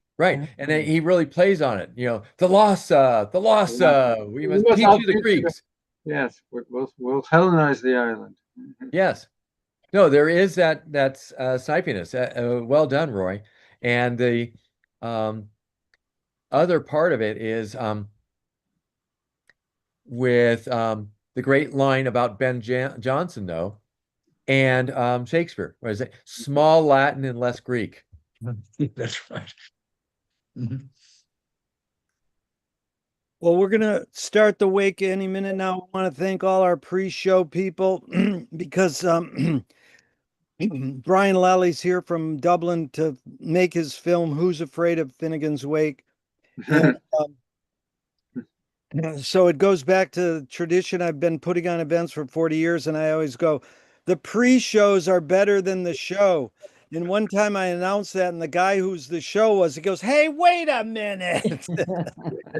That was an amazing deep dive into so many great things. And this is the sad thing about all these Zooms and all these great meetings we have is pre meetings are really good. I mean, Peter, you kind of schmooze for 10, 15 minutes. And that's good because it kind of gets people settled in. Venice Wake, we start like as close to the hour as possible. And the other thing to consider is post meetings on meetings. And to me, that's really where it's at, where you have this 2 hours where we're going to read page 25 of the Wake right now. And then we have 2 hours of discussion. And then afterwards, we all just shut it off and go off into our new other worlds. And something just happened and it's gone. So I think it's important to consider that someday it would be good to have, wrap up meetings the day after or whatever. It's just that, people don't have time to do that. I wanted to bring to your attention this book I found by a fluke, and I highly recommend it. It's called Joyce, the Man, the Work, and the Reputation. It's by these two authors, Marvin and Richard. And there's a link on the email I sent out, and you can read the whole PDF free on archive.org. And I found it to be incredibly intriguing summary. Peter was aware of these authors. I never knew about them. And the chapter on Finnegan's Wake was really helpful for me. So I recommend it. And What's their names again? it's all in the email, Janice. Yeah. Magallaner and Kain. It costs $6 on Amazon used, but you can read it free in a link. So Great anything try, else? Janice. Anything else we should be saying, Peter? You're more tuned into waking things. You got people aren't aware of Peter's great Austin Wake group. I highly recommend it. And any other Joyce news, Peter? Joyce news? I don't think so. Well, Pynchon's got a new book and a new movie. Yeah, Thomas Pynchon, who's still alive, the guy who wrote Gravity's Rainbow. He has a brand new novel coming out October 7th called Shadow Ticket. And then the new movie with DiCaprio and Benicio del Toro, directed by Paul Thomas Anderson. It's called One Battle After Another. Comes out, I think, in 2 weeks. And that's an adaptation of Pynchon's book Vineland. Can I make a confession while we're all here? The only Pynchon scares me, although now I'm reading Finnegan's Wake and maybe it shouldn't, but I've only ever read Gravity's Rainbow because I'm not Gravity's Rainbow, The Crying of Lot 49, because Gravity's Rainbow intimidates me. So somebody talk me into reading it, please. Did you find Crying of Lot 49 a waste? No, I mean, it was fun. I didn't find it a waste. That was just a bad pun. I don't know if any of you. No. Okay, sorry, I missed it. Went over my head, but no. Was it we await silently, Tristro, eternally, or it's the waste? All of the. It's been And then years. Pynchon lived in Manhattan Beach for a number of years. That's got to be worth something to you, Los Angelinos. Yeah. Yeah, See, well, tomorrow I think the link is you should call this Finnegan's Waste, and then well, Jack, Philip K. Dick went to writers' workshops right down the street at the Venice Public Library. Okay, Decio, and then we're going to start. Go ahead. Last weekend, I saw a movie about the Nostos. Nostos is the return of Ulysses, Odysseus at home. The actress was with Ray Fiennes. Yeah, Ray Fiennes. Juliette Binoche. Yeah. Very good movie. Yeah. Good movie. Okay. And we got Penny here. So here is the reading order. Everybody's going to read 2 lines. And if your name is not in there, tell me now. So it's page 25. Tamar, Peter Q, Sarah, Ted, Roy, Jack, Decio, Steve, Alan, Janice, Derek, Barry, Brandon, Charles, Penny, and Jerry. Is there anyone I'm missing? No, but can I ask you to please put those names in the chat? Because They I are- didn't see them in the website. I looked on your web page from the notice of the meeting. I didn't see it there. I'll send it to you after the meeting's done again. It's way down at the end of the email, but I'll send it to you again. I see it on the chat though. Say it again, Roy.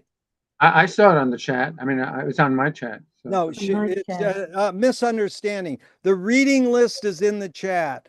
The authors for the book I recommended are in the email. And I will resend it to Janice at the end of the meeting. So here we go. We're ready to go tomorrow. Everybody's ready. You got it? Let's go. You presents, won't we, Fenians? And it isn't our spittle we'll stint you of, is it, druids? Not shabby little imagettes, penny jerks, and Dodge my eyes you buy in the sooty stores, but offerings of the field, Meliodories, that Dr. Faherty, the medicine man. Taught to good in you, poppy paps, a passport out, and honey is the holiest thing ever was. Hive, comb, and earwax, the food for. Glory, mind you keep the pot, or your nectar cup may yield too light. And some goat's milk, sir, like the maid used to bring you.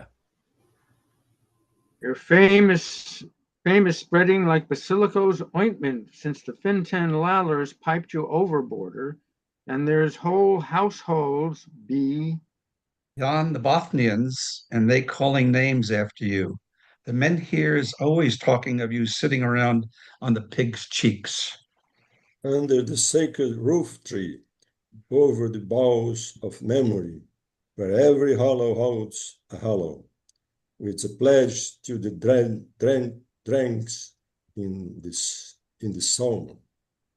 House, and admiring to our super shillelagh where the palm sweat on high is the mark of your monument. All the toothpicks ever. Alan. I lost my place. Hold. Eranesians chewed on our chips, chepped from that battery block. If we were bowed and soiled and let down itself from the Honor of the load, it was that patty planters might pack up plenty. And when you were undone in every point for the lapse of goddesses. You showed our labor lasses how to free was easy. The game old gun, they do be saying, skull, that was a planter for you, eh? Spicer of them all. Begod, but he was, the GOG. He's dead and gone now, and we're after finding the sores of his Sedek. But peace to his great limbs, the Buddha, with the last league long rest of him, while the million-candled eye of Tuskar sweeps. Charles. Oh, now it's Mary. Mary, are you Charles? Okay, Mary, are you going to read? Sure. Sorry. Sweeps the Moylian main. There was never a warlord in the great Arrens and Bretland, no, nor in all Pike County like you, they say. No. Penny. Oh, you'll have to. I don't know what page we're on even. I'm sorry. We're on page 25 about, towards the end, and we'll catch you on the rebound. Nor a king, nor an Ard king, Bung king, Sun king, or Hung king. That you could fell an elm's tree, 12 urchins couldn't ring. round, and hoist high the stone that Liam failed. Who but a McCullumore, the rise of our fortunes and the fawny man at the funeral to compass our cause. If you was Hugglebully itself, and most thrifty like you was taking waters still, what all where was? You're like to lay the cable, or who was the batter could better your grace? Mick, Mac, Magnus, Macaulay, can you take off too? Ted, we're right up at the top again. We're doing the page again. You presents, won't we, Fenians? And ill isn't our spittle will stint you of. Is it, druids? Not shabby little imagets, penny dirts, and Dodge my eyes, you buy in the sooty stores, but offerings of the field, Meliadores, the Dr. Faherty, that the Madison man. Thought to gooden you, puppy passport out, and honey is the holiest thing ever was. Hive, comb, and earwax, the food for Glory, mind you keep the pot of your nectar cup. May you to light, and some goat's milk, sir, like the maid used to bring you. Your fame is spreading like Basilico's ointment since the Fintan Lallers piped you overboarder, and there's whole households be. Yon the Bothnians, and they calling names after you. The men here's always talking of you sitting around on the pig's cheeks. Under the sacred roof tree, over the bowls of memory, where every hallow holds a hallow, with a pledge till the drangs in the salmon. House, in admiring to our super shill lalag, where the palms sweat, on high is the mark of your monuments. All the toothpicks ever. Ironesians chewed on our chips kept from that battery block. If you were bowed and soiled and let down itself from the Honor of the load it was that paddy planters might pack up plenty, and when you were undone in every point for the lapse of goddesses. You showed our labor lasses how to free was easy. The game old gun, they do be saying, skull, that was a planter for you. Penny, you got it? The spicer of them all. Begog, but he was the G-O-G. He's dud and gun now, and we're after finding the sores of his said deck. But peace to his great limbs, the budhawk, with the last league long rest of him, while the million-candled eye of Tuscar sweeps. The Moylian Main. There was never a warlord in Great Erins and Bretland, no, nor in all Pike County like you, they say. No. Nor a king, nor an ard king, bung king, sung king, or hung king, that you could fell an elm's tree 12 urchins couldn't ring. Round and hoist high the stone that Liam failed. Who but Mac Cullamore, the rise of our fortunes and the funny man at the funeral to compass our cause. If you was Hogglebully itself, and most thrifty like you was taking water still, what all where was? You're like to lay the cable, or who was the batter could better your grace? Mick McMagnus Macaulay can take you off to. You all are fabulous. Thank you so much. That was good. We could just end the meeting now, but in the tradition of, I do recommend constantly going to Dublin's Sweeney's Reading Club every Tuesday at 11 a.m. Pacific time, because they just read the Wake for 1 hour and none of this bullshit trying to figure it out. You really get what the Wake is all about. But we stay in this tradition. Peter's here, and he sort of encouraged me to stay the way we did it for 28 years. So Peter will put in your court. Bruce is in here. Just before we start going deep dive into these actual words and how they made you feel, What's a summary of where are we at in this book? You believe there's content and a story, a kind of narrative. Is there some sort of summary? And by the way, I want to recommend all of you to read in the chat Brandon's great line. Gravity's rainbow is a joke compared to the wake. We know all the Joyce wannabes. Very good, Brandon. Okay, Peter, any kind of summary? Where are we in the book, kind of? Yeah, it's interesting because we actually are kind of in Finnegan's wake right now, where there's a character whose name is Finnegan who seems to have died, and the last couple pages were at his wake, and just like in the Irish song Tim Finnegan's wake, he's starting to wake up, and the people at the wake are trying to like ease him back to go back to sleep, or in the case of what's happening in the text, it's like he's dying and they're trying to convince him to just stay dead and go through the process of dying. Um, there's a lot of interesting references on this page to different gods and mythological figures and things like that. I think because it's all connected to him kind of starting to pass and go through the underworld or the purgatory or whatever you want to call it. Really good, Peter. And I want to recommend everybody read Peter's Pantheon article. His blogs on Finnegan's Wake and his writing is amazing.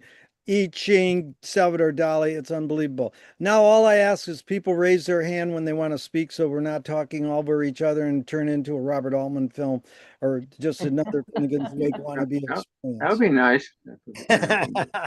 I know it, but we don't want that to happen, or we can't avoid it by raising our hands. Now, sometimes my head is down, so one of you who see it, you can call on the person whose hand is up. So we want to ask people, how do these words make you feel? That's what we're after. Of course, you can throw in your 2 bits on what you think they mean, or intellectualize on their origins or how it's contributing to tell a story. Will recommend what Peter said is in a movie by Hollis Frampton. It's about 8 minutes. It's called Gloria. It's experimental film, and it's probably the oldest footage you'll ever see of that very incident where someone is dead and they're in a coffin, and the coffin is an open coffin, and the whiskey falls on their mouth. And the word whiskey means the water of life, and the guy comes back to life, and then everybody at the wake says, "Hey, you're supposed to be dead," so they beat the shit out of him and make him go back to dead. Now, Peter put it a little nice. They don't really beat the shit out of him, but you can see this imagined by a filmmaker over 100 years ago. It's like the oldest footage you can imagine on Earth that ever was depicting this thing that probably pre the song. The song is an American Irish traditional folk song. And so that's really what Hollis is depicting. And that's where Joyce got his title for this book. So, anybody on that first 3 words or first 5 words, you present, won't we, Finians, with a question mark.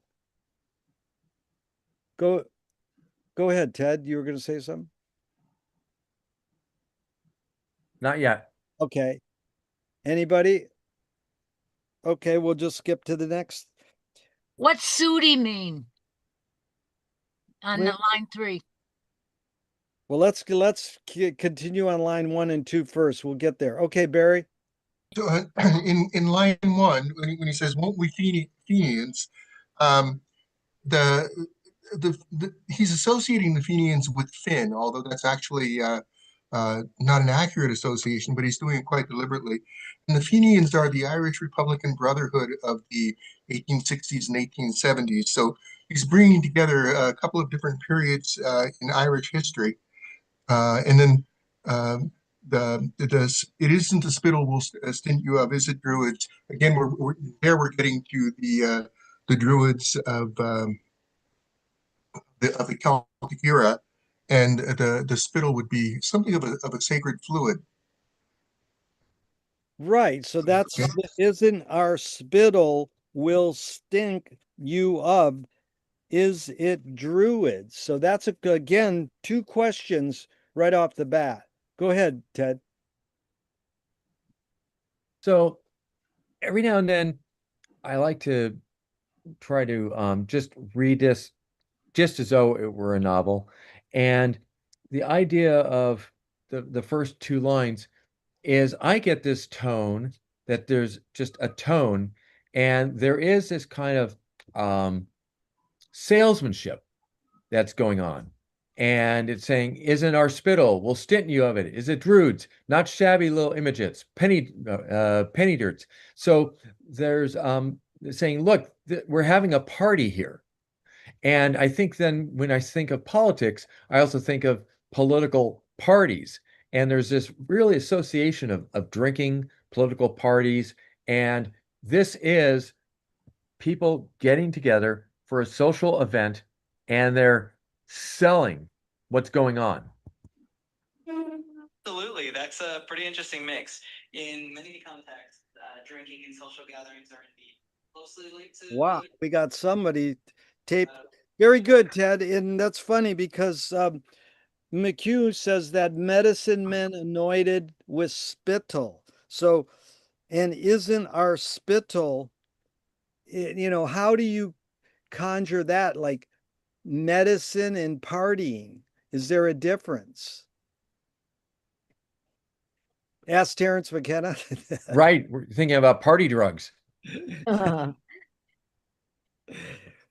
No, it's like the Dead used to, who were, Phil Lesh admitted that he loved Finnegan's Wake. We got a film crew here, and they would douse their film crew from Britain without their permission. That is not a cool thing to do, to get your people you're involved with tripping without their permission. Now, The setting is right, though. Right? yeah, if the setting's right. But I have a By the friend. way, good party drug is Molly. So there's a connection to Ulysses. Yeah. There you go. Yes, Wow. Molly. But my friend is a famous cameraman, and he got doused by the Dead, and he didn't hold it against them, though he didn't really want to do it. So that's again, you all are here because you chose to be here. When the people read at Sweeney's Pharmacy in Dublin, they just walk into a tourist trap and they shove a book in front of their face and say, "Hey, you want to read a book?" And it is an amazing, different experience because you all are here by choice. No one's forced you. So now, after the two questions, not shabby little Imaginettes penny dirts. Go ahead, Roy. Yeah, actually, that's Shabti, and this goes along with what Peter was talking about, the afterlife. This is from the Book of the Dead, and they and also the burial rituals of the Egyptians. The Shabtis were little figures, and their purpose was they were supposed to do the work for the person who died in the afterlife. So they were kind of slaves that they take with them to do their work for them. But there's another part of the wake where they talk about the 6 field chapters of Going Forth by Black, or Going Forth by Day, which is the Book of the Dead. And the 6th chapter is the chapter of making of the Ushapti, the Shaptis, figures to do work for man in the underworld. So really good, Roy, because that's was Joyce reading the Book of the Dead? How did he learn about Egyptian culture? Well, Mark Troy has a whole book about the Book of the Dead in the wake, and Joyce's Book of the Dark has a whole chapter on the Book of the Dead. John Bishop's book of the John Bishop's book. Yeah. But again, that's pretty amazing. Because right after that, go ahead, Ted. What were you going to say? Just reinforcing what Roy and you guys have been saying. When we think of the Book of the Dead, and when I went through, of course, my Terrence McKenna phases, and we all read the Tibetan Book of the Dead and our Timothy Leary phase, but what we've realized is it's a coaching manual, okay? Yep. And it's saying, this is what you're going to experience. This is how you should experience it. This is what you should do. And so that's where I'm saying also there's this salesmanship. There's also this coaching, this coaxing that's going on. Even that great movie, the early Macaulay Culkin movie, was it Jacob's Ladder with Tim Robbins? And he's going through that liminal period, that limbo, Bardo liminal period. He's getting coaching advice. And this is what's happening here. We're getting coaching advice on how to handle this journey. Yeah, that's Tim Leary said, if you learn how to lucid dream, you can direct your path after your physical body shuts off. And so supposedly your mind or brain or something keeps working for 6 minutes and you can direct your path. So who else to coach you better than James Joyce? Okay, Barry. I just wanted to note that as Joyce does so frequently, and in this particular, the tone I think here is a humorous one, and reinforcing the humor is ambiguity, so that we have it is nor spittle will stint you of. It's being taken as medicinal, but there's also the suggestion that they'll be spitting on his grave. And then the shabby little images, they're not just shabbies, they're shabby little images. So I think he's telling the story, but with tongue in cheek. Yeah, that's good because Frank Zappa said he loved James Joyce, put him as an influence in his first album. He says, I'm very serious about not being serious. In one of the great Wakians in New York says, it's just a big leg pull. And it's like this book right here actually talks about that quote where they got the leg pull philosophy to lay on Joyce. But it's not just that. That's the thing. Joyce is like the line I learned. I'm ambiguous about ambiguity. It's like, anyone that was a Mulligan who said, I mean, that was Goggerty who said there's the biggest leg pull in history. Right. And is he worthy to believe? No. He's jealous and bitter. Okay, Ted. But Ezra Pound said something similar about Finnegan's Wake to Joyce. Said, it's funny, but it's a lot of work for the joke. Oh my. We said only New Cure for the Clap could be worth going through all this misery of reading the book. Yeah. Anyways, this book actually does that. It kind of just covers a lot of these early one-liner criticisms of the Wake, which is, endless. That just empowers Joyce more whether you say, all publicity is good publicity. Like John Cage, another Wakean, said, it doesn't matter what they say about you, it's how thick your press kit is. So penny dirts, anybody on that word? This Jerry, Tamar has her hand up. Go ahead, Tamar.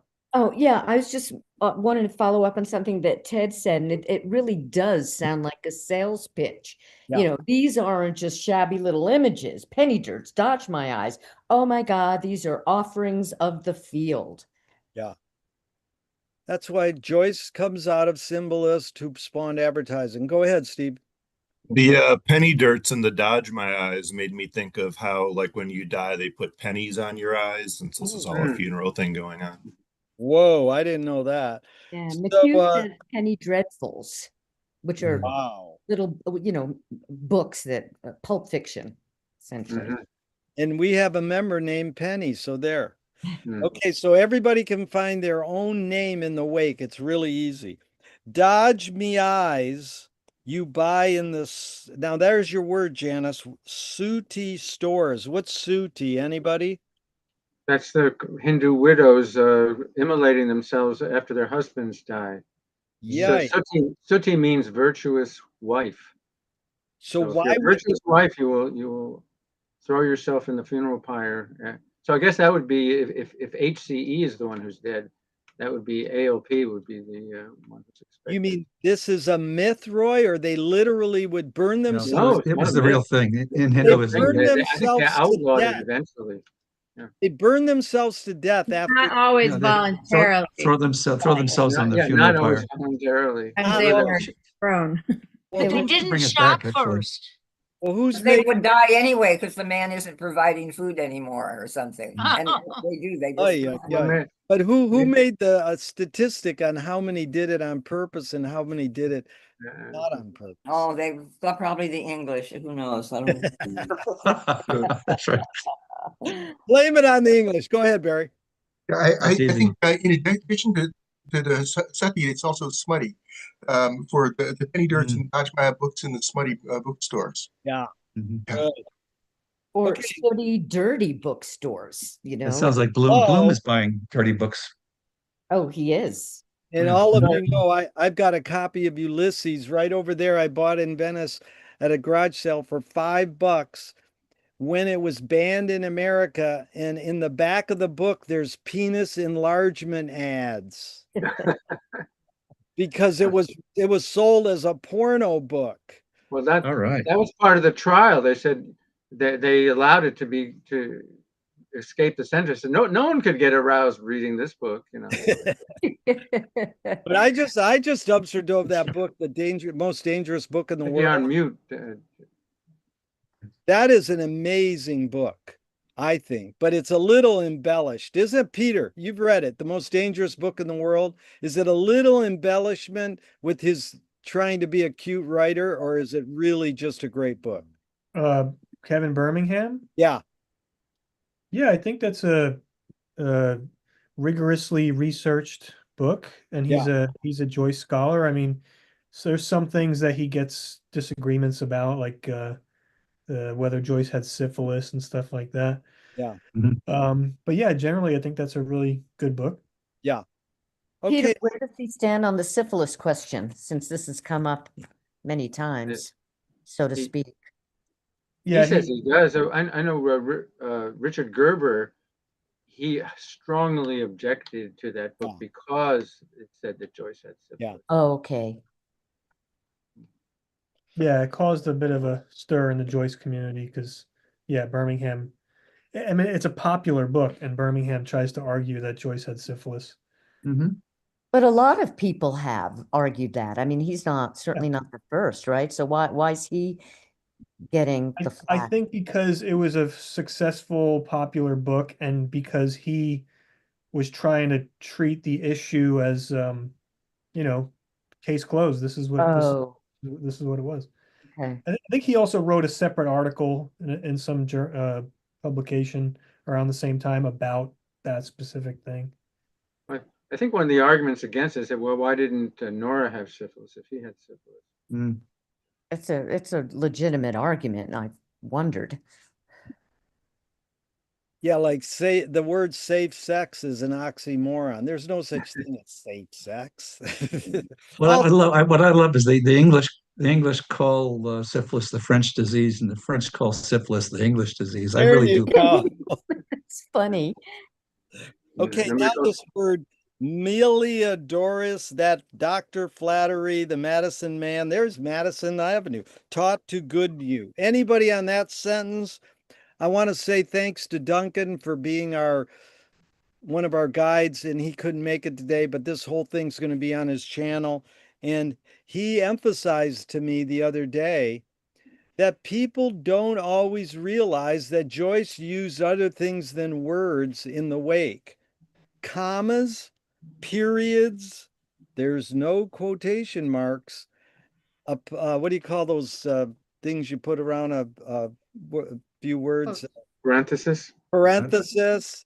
Yeah, there's parenthesis. There is. I'm saying he did use parenthesis. On this page, there's parentheses. Commas, periods, and in dashes. There's really only 4 symbols that he uses throughout the book, and people aren't always aware when they're reading to utilize what that symbol means. So anyways, there you got Jerry, we see dashes used instead of quotation marks. In Dubliners, the original version of Dubliners, that's the way he wanted it to be. It was kind of, I think, customary at the time.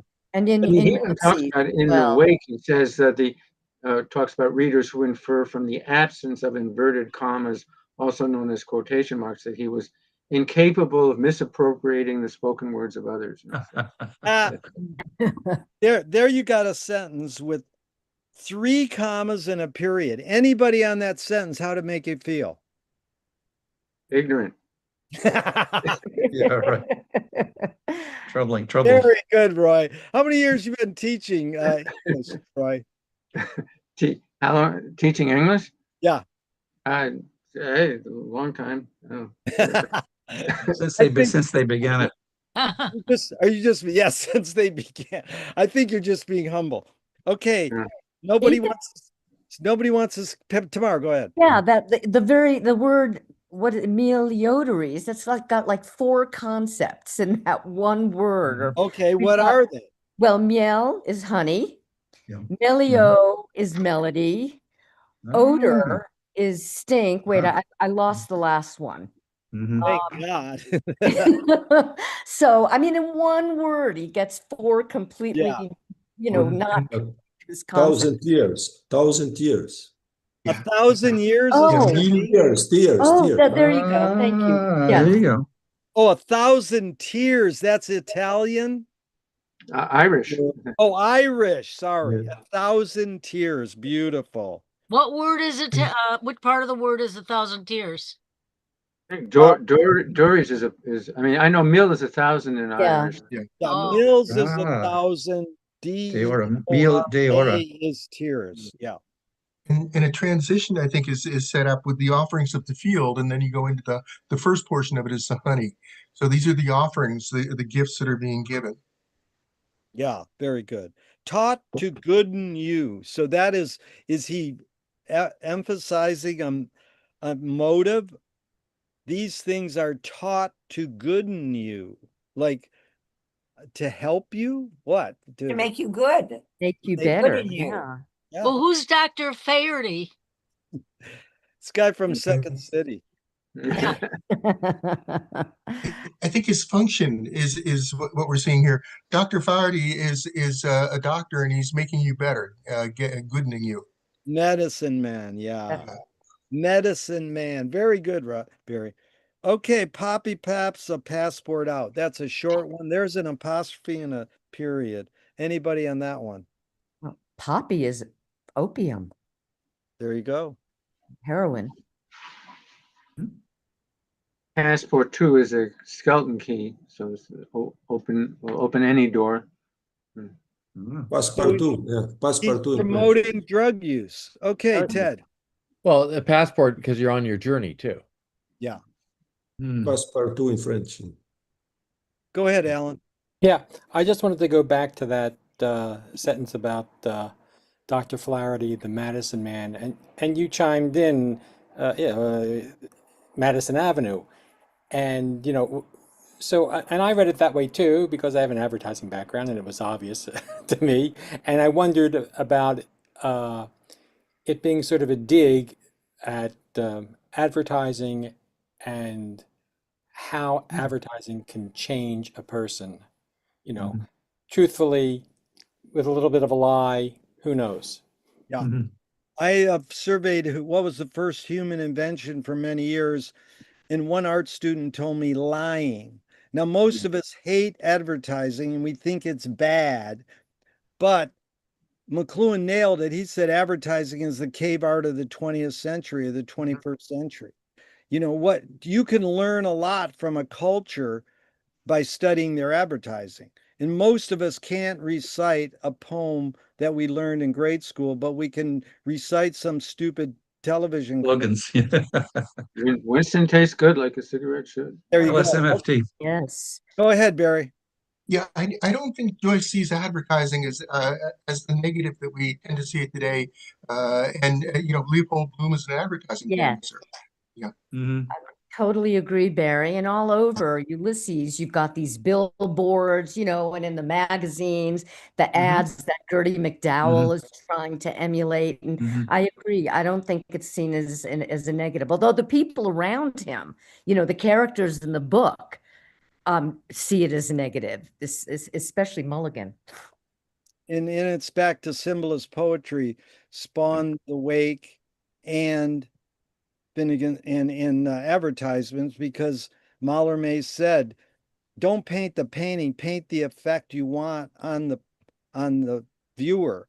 And so that's like, you don't buy a Lexus because of the ad. You buy a Lexus and then you watch the TV commercial and go, oh, that's who I am. It reinforces your identity.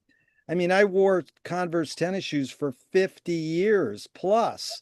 And then someone said, dude, they're not good for your feet. It doesn't matter. It's who I am, you know. And they're not, but they now cost $50 plus. Oh, dude, I used to buy them for $11 on Lincoln Boulevard, and they had blemishes. So they had a little belt. I said I should have bought 40 pairs then. But anyways, I dumpster dive now free, so it doesn't matter. Okay, Alan. Oh, just one other question about Dr. Flaherty. So is the opium, the poppy paps, and the honey, is that what you get from him? Oh, he's like your pusher. Yeah. Well, yeah. But it says, Well, he is a doctor, and they didn't have quite as many choices for medicines back then. Yeah. What's the Dr. Billy Joel talks about? Oi. Okay, Alan, Hey, I gotta go. Janice, and then Shirley. Go ahead. I don't get why they want him dead if he's starting to wake up. I don't get it. What's the point? What does that mean? Anybody? They tried to get him to go back and die. I think that They're probably drinking. Hey, Ted and then Aiden.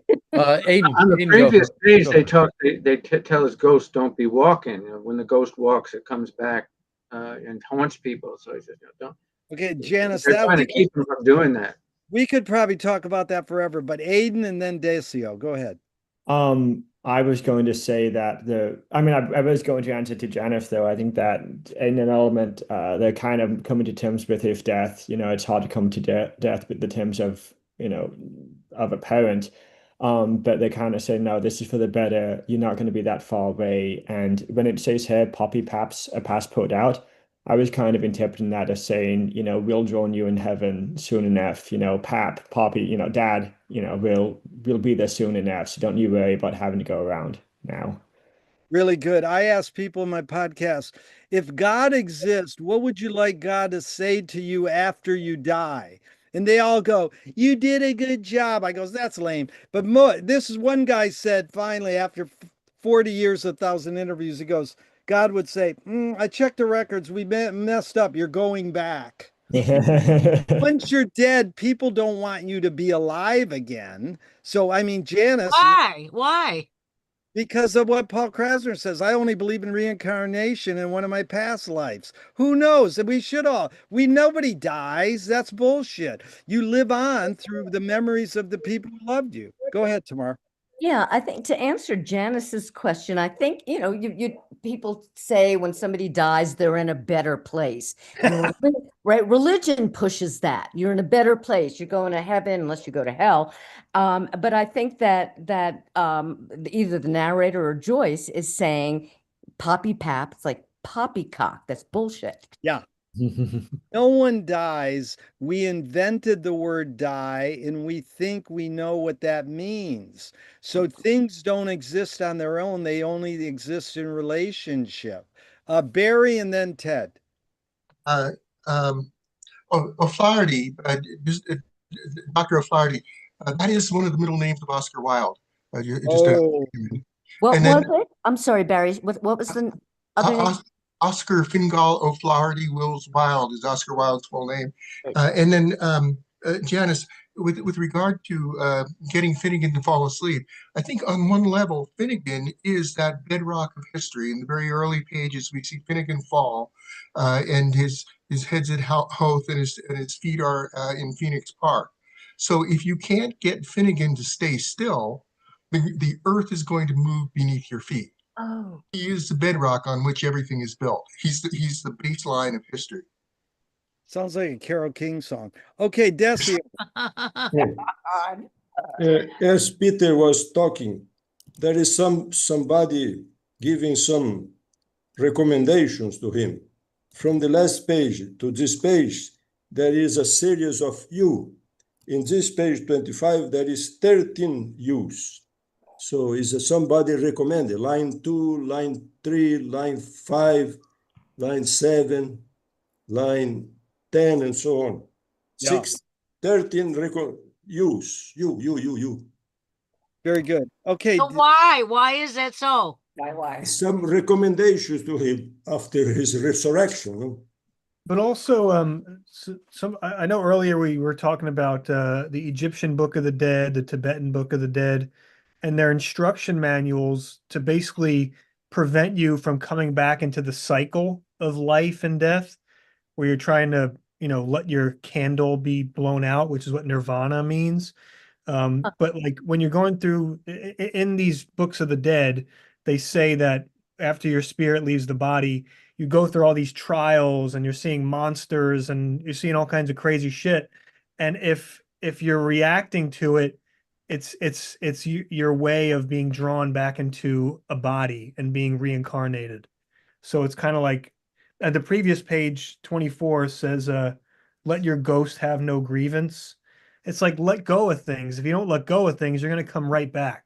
Yeah, really good, Peter, because McLuhan says the three things of advertising are sex, death, and technology. Sex, and I say everything is sex, death, and technology. Sex is feeling, emotion. Death is time, and technology is anything you put between you and another person. It's all our inventions. And so that's the whole thing. And so get over it. It's because we think we die, then we can define time. And both Joyce and Zappa said all times are happening now. It's called all at onceness. So this meeting will never end unless we keep going. So the holiest thing ever was hive comb and earwax. Now the beginning of that is, and honey is. Anybody want to comment on that? I'll start off by saying Ray Charles' grandmother taught him that life is like licking honey off the thorn of a rose. And Ray Charles's backup singers said when he died that he turned our ears into our eyes. And Joyce did the opposite. He turned an eye experience reading into an ear experience. You have to hear it read out loud. Go ahead, Roy. Although he does use the word ear-sighted Yeah. at one point. So, Yeah. Because he knew to embrace contradiction. So anybody on honey is the holiest thing. Go ahead. Honey is a natural anti-allergen. So he might have been, we're talking about medicine. That's he may be referring to that because if you eat local honey, it will keep you from it will I don't know exactly how it works, but you will have less allergic reaction to the pollens around you. Good stuff. Shirley, go ahead.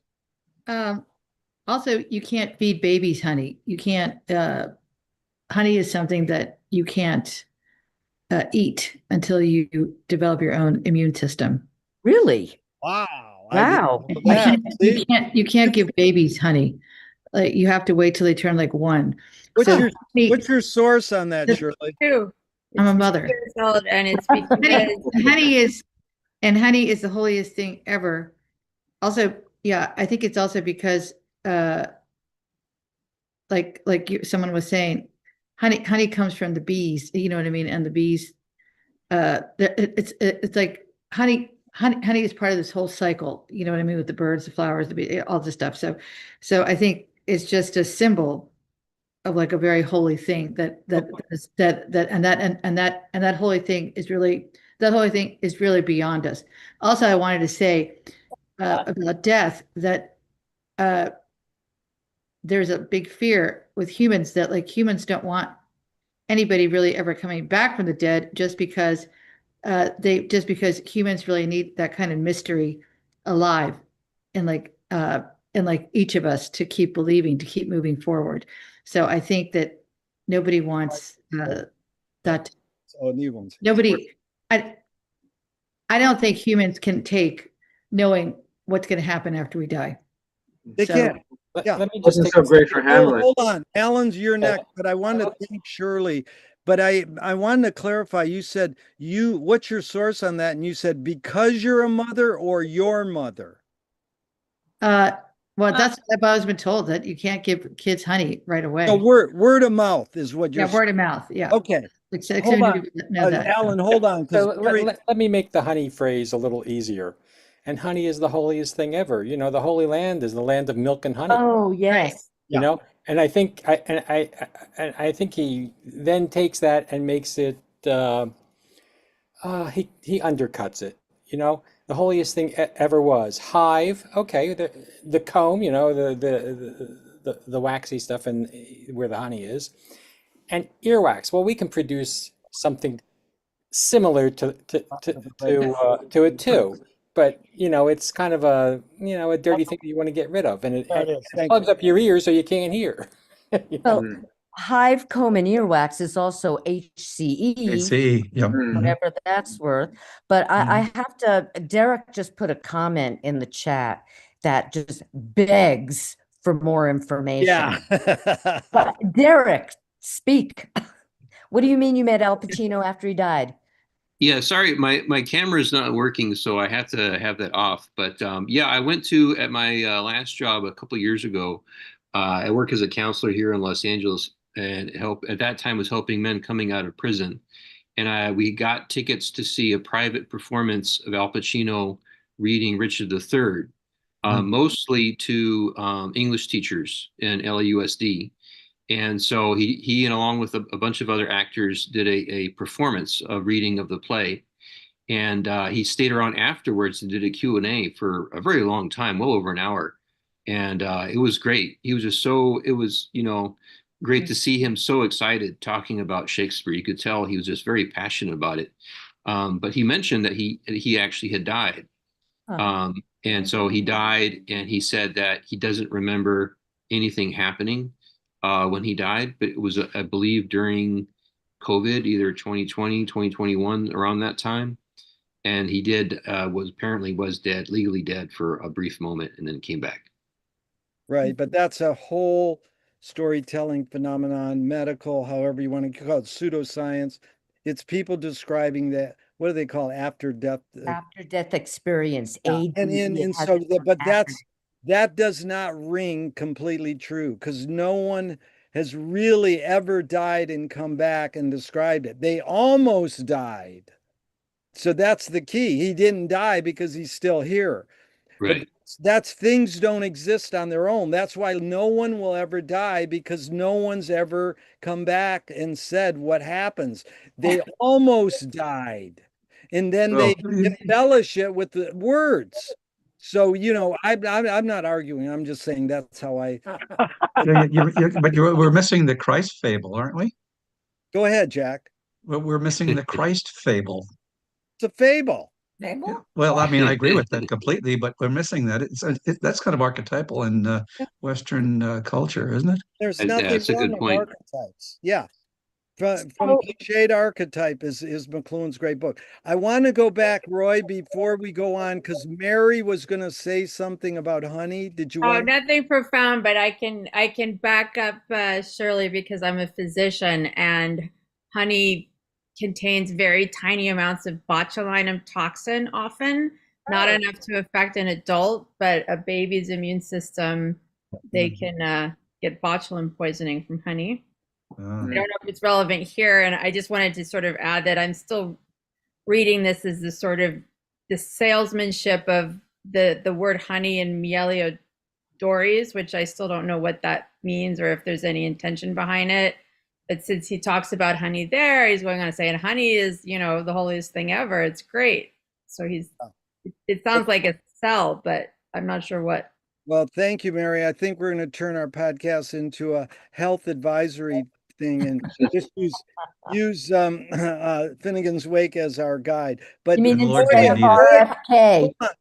and then Aiden. Go ahead, Roy. No, I was just gonna about Christ. I mean, when Christ goes into the wilderness, he lives on locusts and wild honey.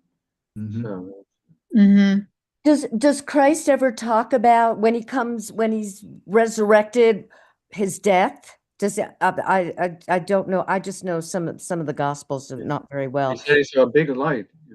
And no, I mean, what the death experience was like. Does he speak to that at all after he's resurrected? Well, that's like Tamar, when you say Jesus Christ, you go, do you mean the God, the TV series, or the rock star? So it With depends on, the it depends God. on what Christ you're talking about. I am talking about the Godhead Christ.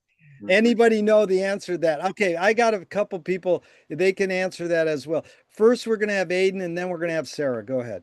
Yeah, I looked it up, and the Finnegan's Web wiki said the line of honey and wax was from a Jonathan Swift story called Battle of the Books, which is an account of books actually battling, so you have the expression of the worlds again.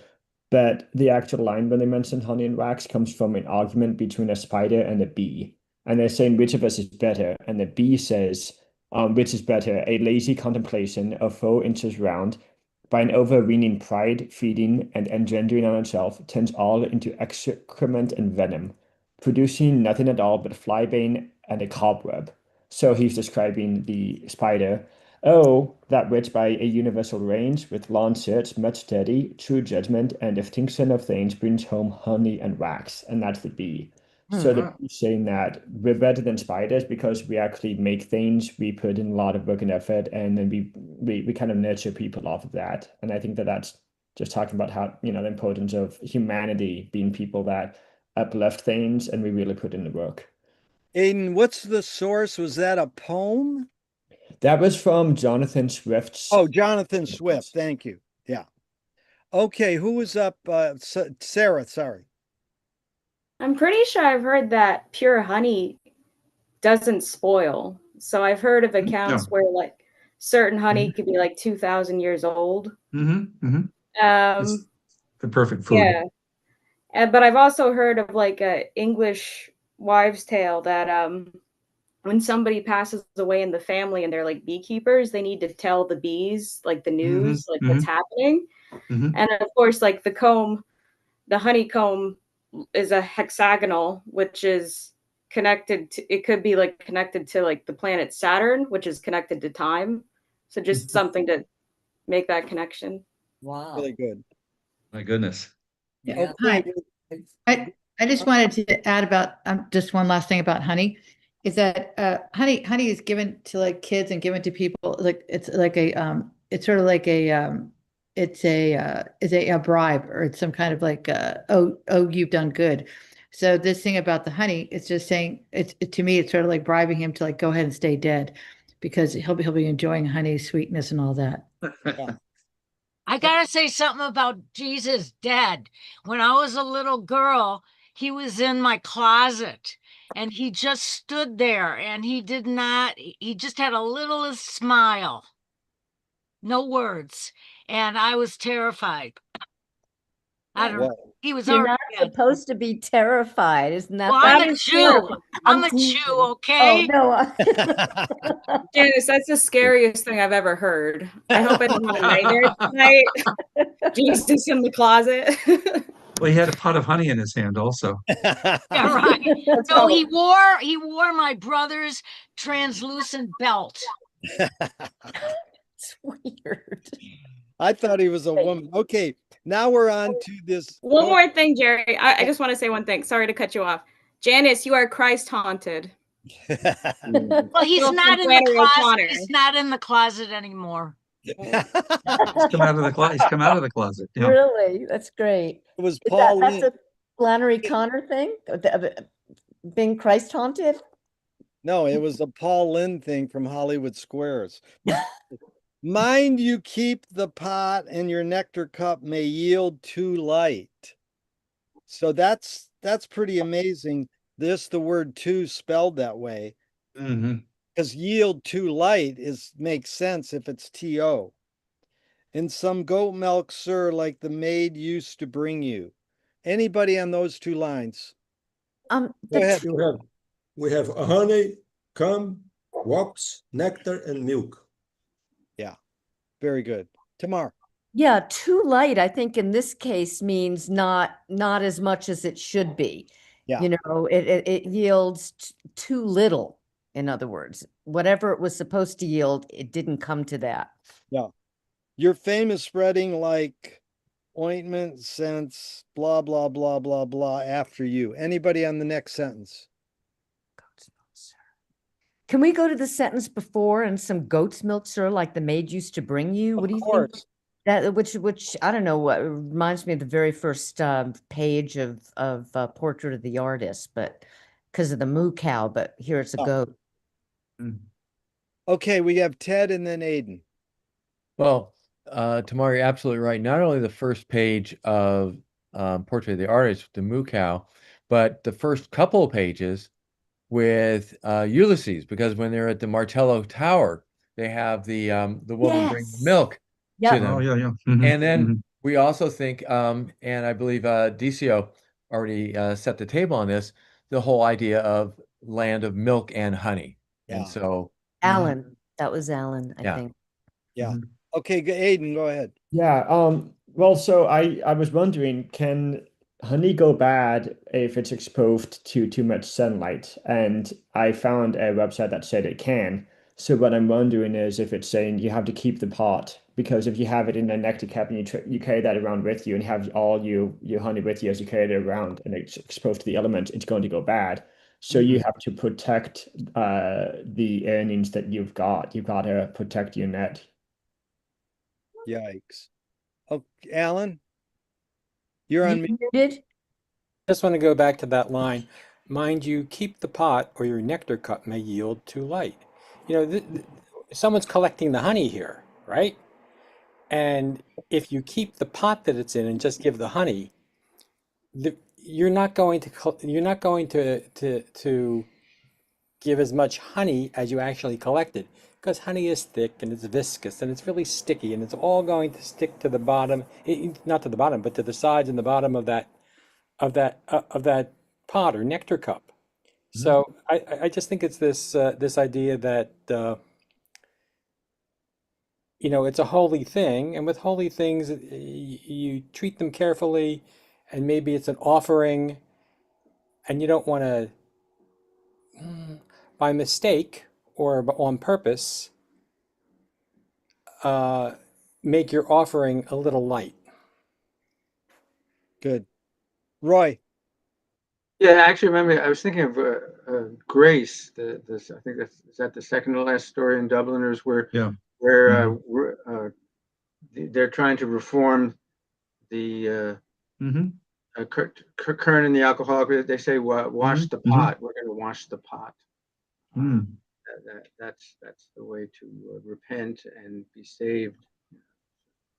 Go ahead. Thanks, Ted. But also, just to keep things at a literal level, as far as to light, the association of honey with light, right? Matthew Arnold's essay, he knows that very well about sweetness and light. And so when you're thinking about the bees, and everyone loves bees, it's like the official creature of poets.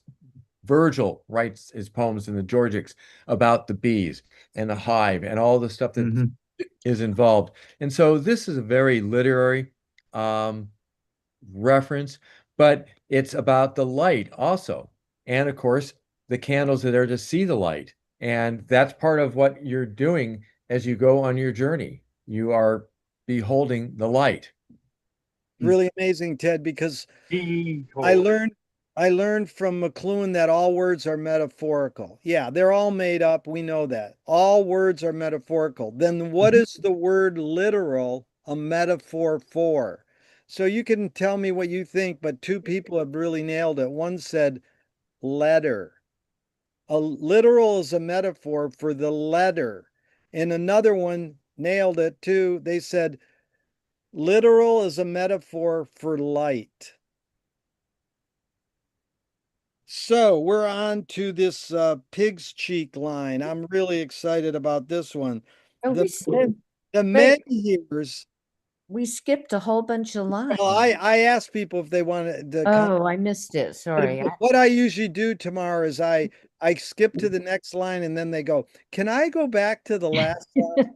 I'm trying to keep people on their feet. Go ahead, Sarah. You're on mute. So just going back to the Sooty wives line. So in Hinduism, because I see the super shillelagh further down the page, so that's like the phallic symbolism. In Hinduism, they have what I think is what is known as a yoni and a lingam, which Mhm, the lingam would be like the phallic symbol. And I Mhm. think they purify the items and they make offerings like milk to those items, but I'm not really sure. But I'm pretty sure that's what the Hindus do on some Mhm. level, where it's like a form of worship. Maybe somebody knows Hinduism. I don't know. But not for death, right? Not to do with death. No, I think it's probably a fertility thing with like the Mhm, yoni and mhm. the lingam, but that's just like a nice imagery right there. So Well, there are some, I don't know if it's religions or whatever that believe that an orgasm is almost like a little death. Mhm. And I think in French, it's called petit mort. For little Timor. death. Mhm, Yeah. mhm. Yep. And by the way, just to confuse everything, the bee was also the symbol for Napoleon. It Mhm. was his icon, if you will. Yeah. There it is. I can say no more. Napoleon that- and Burt's Bees. This line about the pig cheeks, I think that they're saying that no matter that you're gone now, all the guys are going to gather around and they're going to be nice and fat and happy, and they're going to have fat beds to sit on, and those are the pig cheeks, and they're going to gather and tell the stories about you, which is like you were saying before, Joey. It's people tell stories after you die, and that's kind of how you keep alive. I Yeah. looked at the salmon house. I thought that was going to be a reference to the Salmon of Knowledge, but it's not. It's apparently a real meeting place that was in Chapel Lizard. So they're saying, yeah, in this hometown, people are going to be gathering here in this place. Even though that place is nowadays closed down, we like to think when people are going, oh, we'll always gather in this room, we'll always be in this pub, and then the pub closes down and we lose all the memories of it. But that's what he's saying. Yeah, I just hold on, Roy and Barry. I wanted to say this meeting is dedicated to Eric Dugdale, who was one of our best members when we met in the library for many years. And he was an amazing human being. And he would always connect the wake with the Lakers or Bush or some political thing, and it would bug the shit out of people because he used it as a sort of front page of a newspaper. But truly an amazing person, and he will continue to live in our memory by people just bringing up his name, and that's what is important. Okay, Roy. He was just at that last meeting in the library. He was indeed, yeah. So he just died after that. He just died, yes, Janice. Yep. And he was a great man. Okay, Roy, you're up. Yeah, it's just actually this is from the house by the churchyard. This is actually the second page where he's talking about how Chapel Lizard has changed, and he said, lately too came down the old salmon house, as so called from the blazonry of that noble fish upon its painted signboard. And Joyce was fascinated with the salmon, and the salmon is a big motif in the wake. I think he had Frank Budgeon paint him salmons. Well, the salmon's really deep into Irish mythology, also. Yeah, yeah. It's the Finn myth also about biting his the There's a salmon. huge New York Times article where the wake is all about salmon. Okay, Barry, you're up. Yeah, Roy, I'm glad you mentioned the house by the churchyard. Joyce uses that pretty heavily in Finnegan's Wake, and I think, but Salmon House and the Salmon of Wisdom, I don't think are mutually exclusive. If we look a few lines up, we see Fintan Lollards Pipe You, and Fintan was married to a granddaughter of Noah and came to Ireland before the flood. He survived the flood somewhat improbably by hiding in a cave and changing himself into three different, I guess you could call them spirit animals. He became a salmon, which becomes the salmon of wisdom. He became a hawk, which will suggest Osiris, and he became an eagle, which we'll see later in the book as well. So I think Joyce likes to play with a multiplicity of interwoven illusions. Yeah. And I think the trick for him is to see how many of them he can bring together and tell a storyline to, so that you've got a sort of a musical counterpoint running through the story, through the plotline. Very good, Barry. That's it. Yeah. And he's doing what the symbolists did and what Poe did reasoning backwards, effects precede causes. He's only giving you so much information, and then you're supposed to fill in the blank. So then he's got you trapped, and you're going to read the Wake for the rest of your life. You're obsessed literati. You're fucking nuts. Okay, I mean, you're knucking futs. Okay, so anybody else on those lines? Pig cheeks, then under the sacred roof tree, over the bowls of memory, where every hollow holds a hallow. I just think every hollow holds a hallow is just such a beautiful way to talk about what memory means to us, where we have these memories. And I mean, you can call it nostalgia, but nostalgia is kind of just menacing. And for us to say every time we look into memories, there's something hollowed and divine about it is beautiful. And he reminds us in the Wake to remember to forget. Don't rely on memory too much. Live in the moment. I mean, the anti-Joyce, Wyndham Lewis said, if you live in the moment, then you'll write a detailed history of the future. So the whole point is to live in the moment. You're not supposed to live in the past or live in the future. Just live in the moment. Well, the first word, river run, means memory. I think Joyce. They said Joyce prized memory above everything else. Yeah, Reverie. Very good. Okay, we're going. Go ahead, Barry. I was just going to say the sacred roof tree. There's a connection between the Egyptian god Osiris and a roof tree, because Osiris's coffin is encased in a tamarisk tree that's then used as a pillar in a royal palace. Yeah. So I think we're seeing the identification here with Osiris, and it's following through the Book of the Dead, the theme of the Book of the Dead. Totally. And then you got admiring to our super blah blah with the palm sweat high and the mark of your monument. Duh. Monument. No, What are you suggesting, Jerry? We've got, major reference to phalluses here. And, it also harkens back to, what is it, Nelson's monument from the No, parable? Wellington's monument, Wellington, Okay. which is very phallic. Very. Yeah, which in my humble estimation. It just resonates. Next word resonates. And all the toothpicks. Well, what's super shillelagh? So Sarah already covered that. Stick. Yeah. Sarah Oh, already yeah, covered it. I think go ahead, Mary. And it's not toothpicks, it's toes. Yeah, why is it spelled Toeth? There's like a double meaning, but it's over my head. Toes. But I can't figure out. He didn't have a foot fetish, did he? It's more to me, it's like some old English, like some, not toes. Maybe it is. It's like the Toeth de Danann, that was a name for it. Yeah, there's something like that. All the toothpicks ever, they're all chipped from the super shillelagh, but I don't get the spelling. Go ahead, Sarah. That's a good question, Mary. Sarah. Toth sounds a little bit like Thoth, which is like the god of the dead for the Egyptians. He's the ibis god. Yeah, and that's he's the what god I'm of magic, I think. Yeah, he's also the god of writing and writers. And the super shillelagh, being a big wooden club, all the kids are chips off the old block. There you go. It's also in the ballad Finnegan's Wake, shillelagh law was all the rage when the fight breaks out. So. Yes, and here's you got a super sentence right here.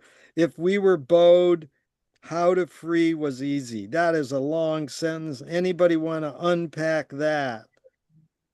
Next sentence, four lines. I think there's a sacrifice theme there. If you were bought and sold and let down from the honor of the land, it was that the paddy planters, the people of Ireland, it's a fertility image, might pack up plenty. And when you were undone in every point for the lapse of goddesses, you showed our labor lasses how to be free and easy. So there's two lines. There's fertility of vegetation, and there's fertility of the humans. Yeah, really good, Barry. Hold on, Ted, because how to be free and easy, that's back to your TED thing saying, TED Talk, saying, It's a manual. That's what that's what McLuhan said. Finnegan's Wake is a guidebook to media studies, to media ecology, how our inventions shape us. It's a guidebook. Go ahead, Ted. It's a manual, and Tim Finnegan is a manual laborer. And so there's the references to the gods and goddesses, but there's also this thing that if you're bowed and sold and let down, carrying this onerous load, right? He's a hod carrier, right? A brick carrier.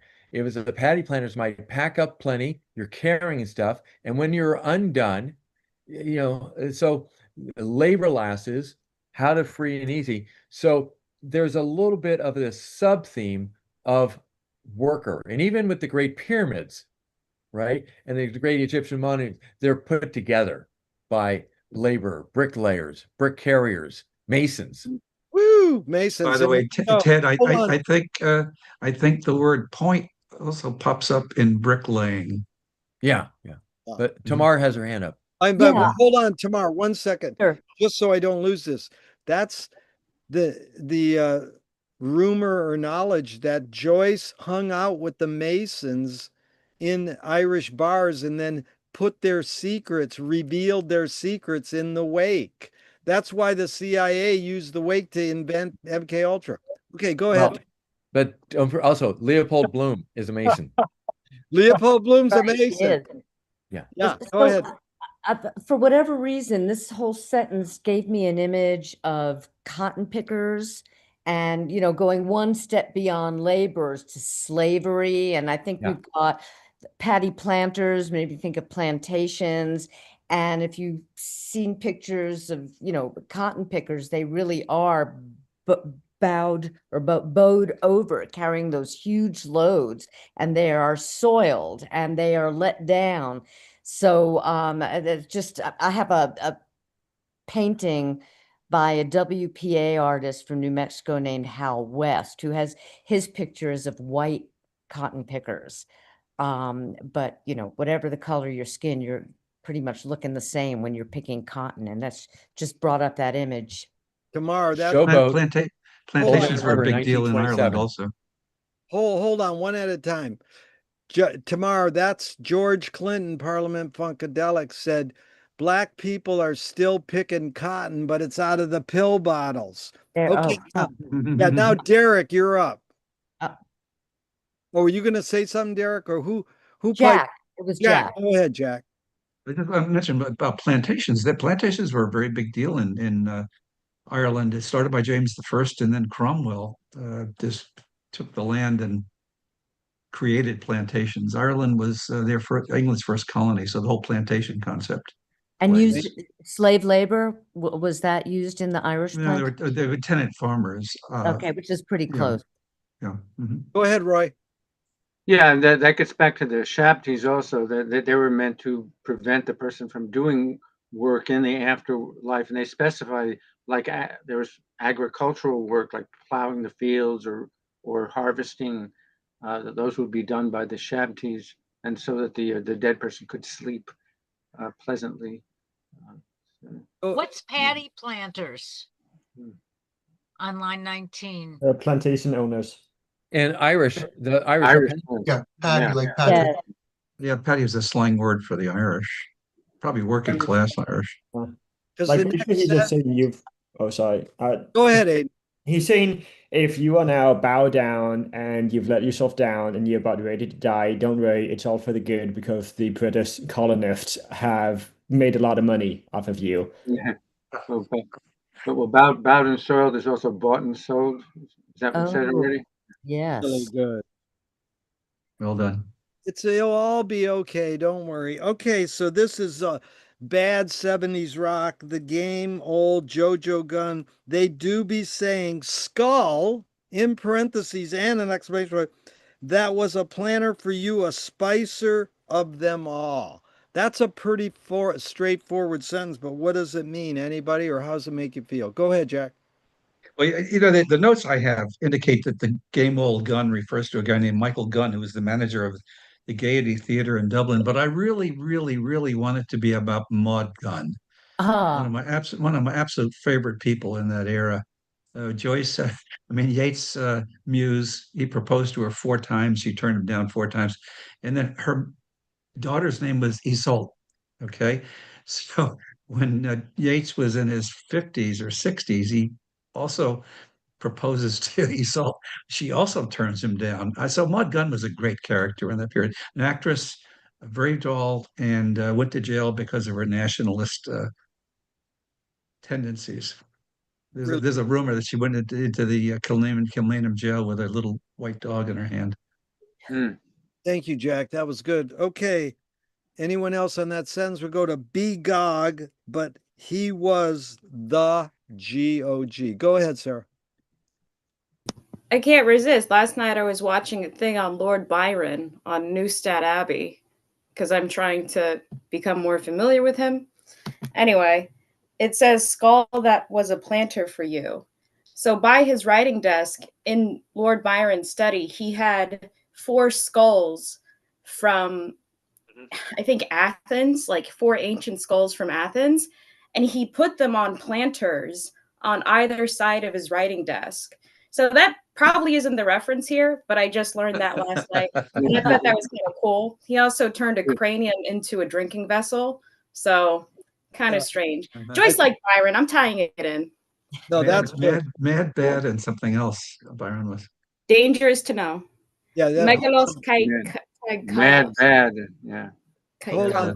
That's metamore is that phenomenon where can humans forget to die? If you have skulls on your desk, you won't forget. Okay, Tamar and then Ted. Yeah, skull made me think of Hamlet, Yorick in particular, in Hamlet, and there's constant references in this book to Hamlet and to the ghost, which is GOG. Yeah. Okay, go ahead, Ted. Yeah, and this is all coming together so well because everyone mistranslates the Latin memento mori, which is associated with the skulls, and they always say, "Oh, remember, you will die." But as we know from our Jesuit education, memento being a irregular verb imperative, more is an infinitive, not remember death. Remember to die. So it's not just, oh yeah, just remember you might die. No, remember to die. And that's what the memento mori is. I think you guys are, I'm surprised we haven't gotten it yet, but Guinness and then skull. That's what you say right before you just down an entire pint of Guinness. Skull. Yeah, that's right. Skull.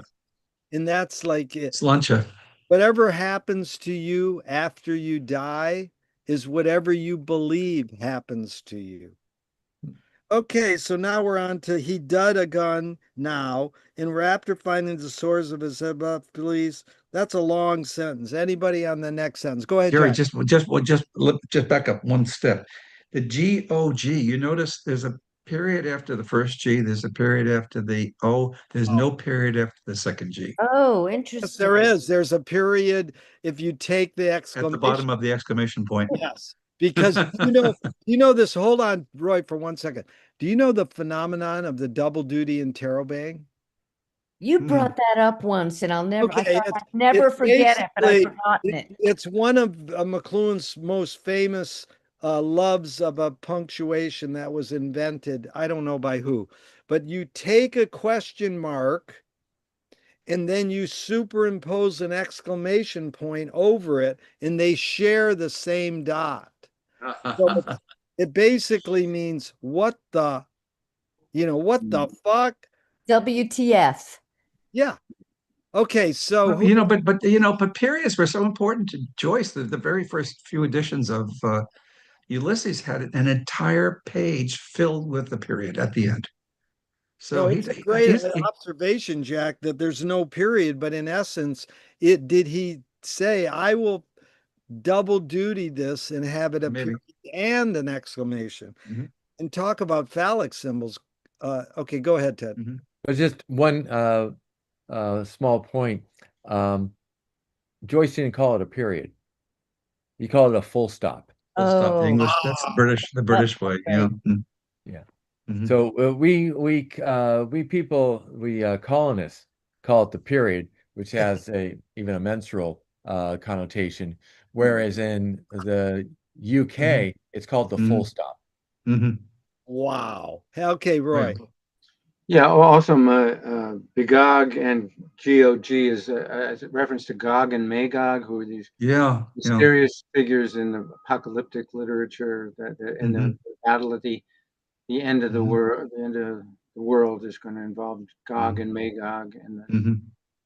As far as the He's Dead and Gone now, I'm pretty sure they're talking about Michael Glenn, who they said, Glenn, he was a planter for you. He died, I looked it up, he died in 1901.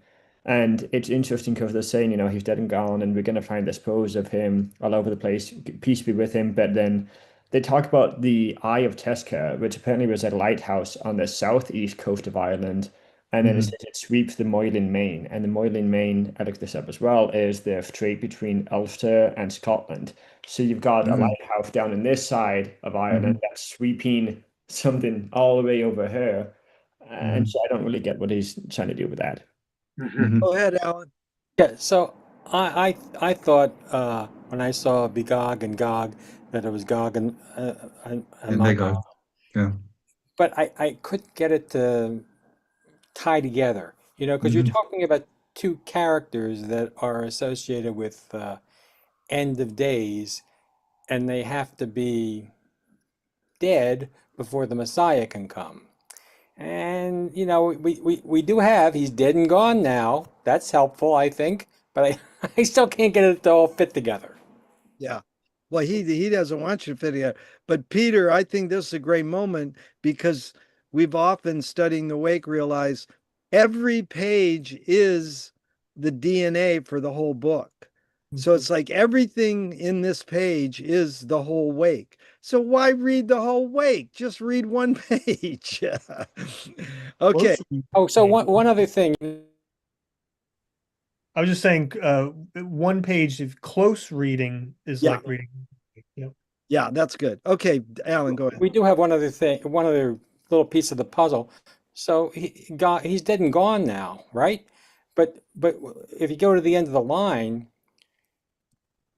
you get to the tzaddik, the just person, the righteous person, and maybe that's sort of a Messiah reference there. Yeah.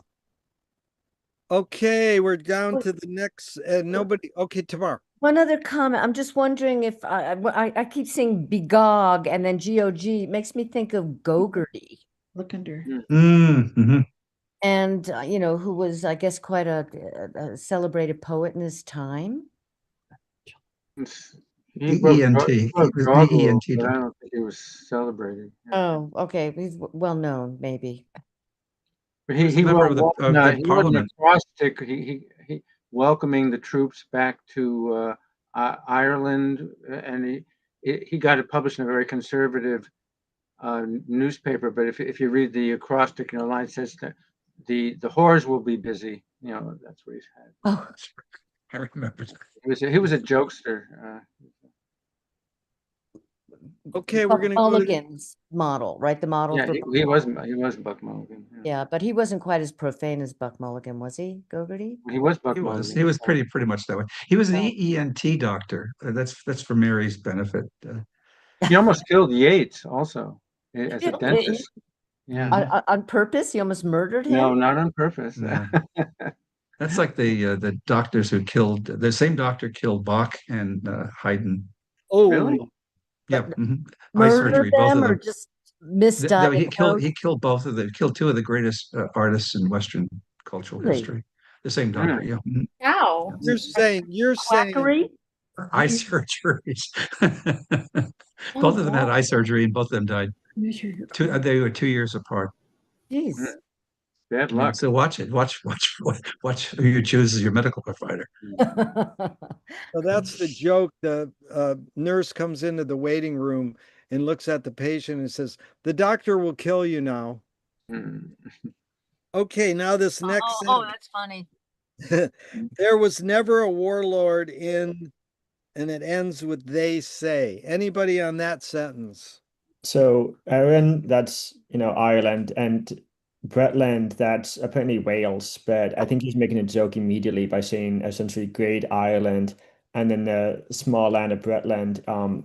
Because nowadays we have the small little land of Ireland and then Great Britain. So he's inverting those two things, and I think that's to show the nationalist tendencies of the people who are speaking. Earlier, they had called themselves Fenians, but then they also say no, all in Pike County, and that's Pike County, Missouri, where Tom Sawyer's takes place, which he does throughout this book. In the very beginning, he saves Dublin around because he tries to say that the same stories that take place in Ireland take place in the US of A. Yeah. Yeah, also, Huckleberry Finn was, I heard Edmund Epstein said, it means that HCE will bury Finn. So it's very Baconian, moving from the heroic to the human age. HCE, takes over from the mythical Finn. Yeah, Huck Finn is supposedly in the last line of this, or close to the end of Huckleberry, yeah. the end of this page also. Very good.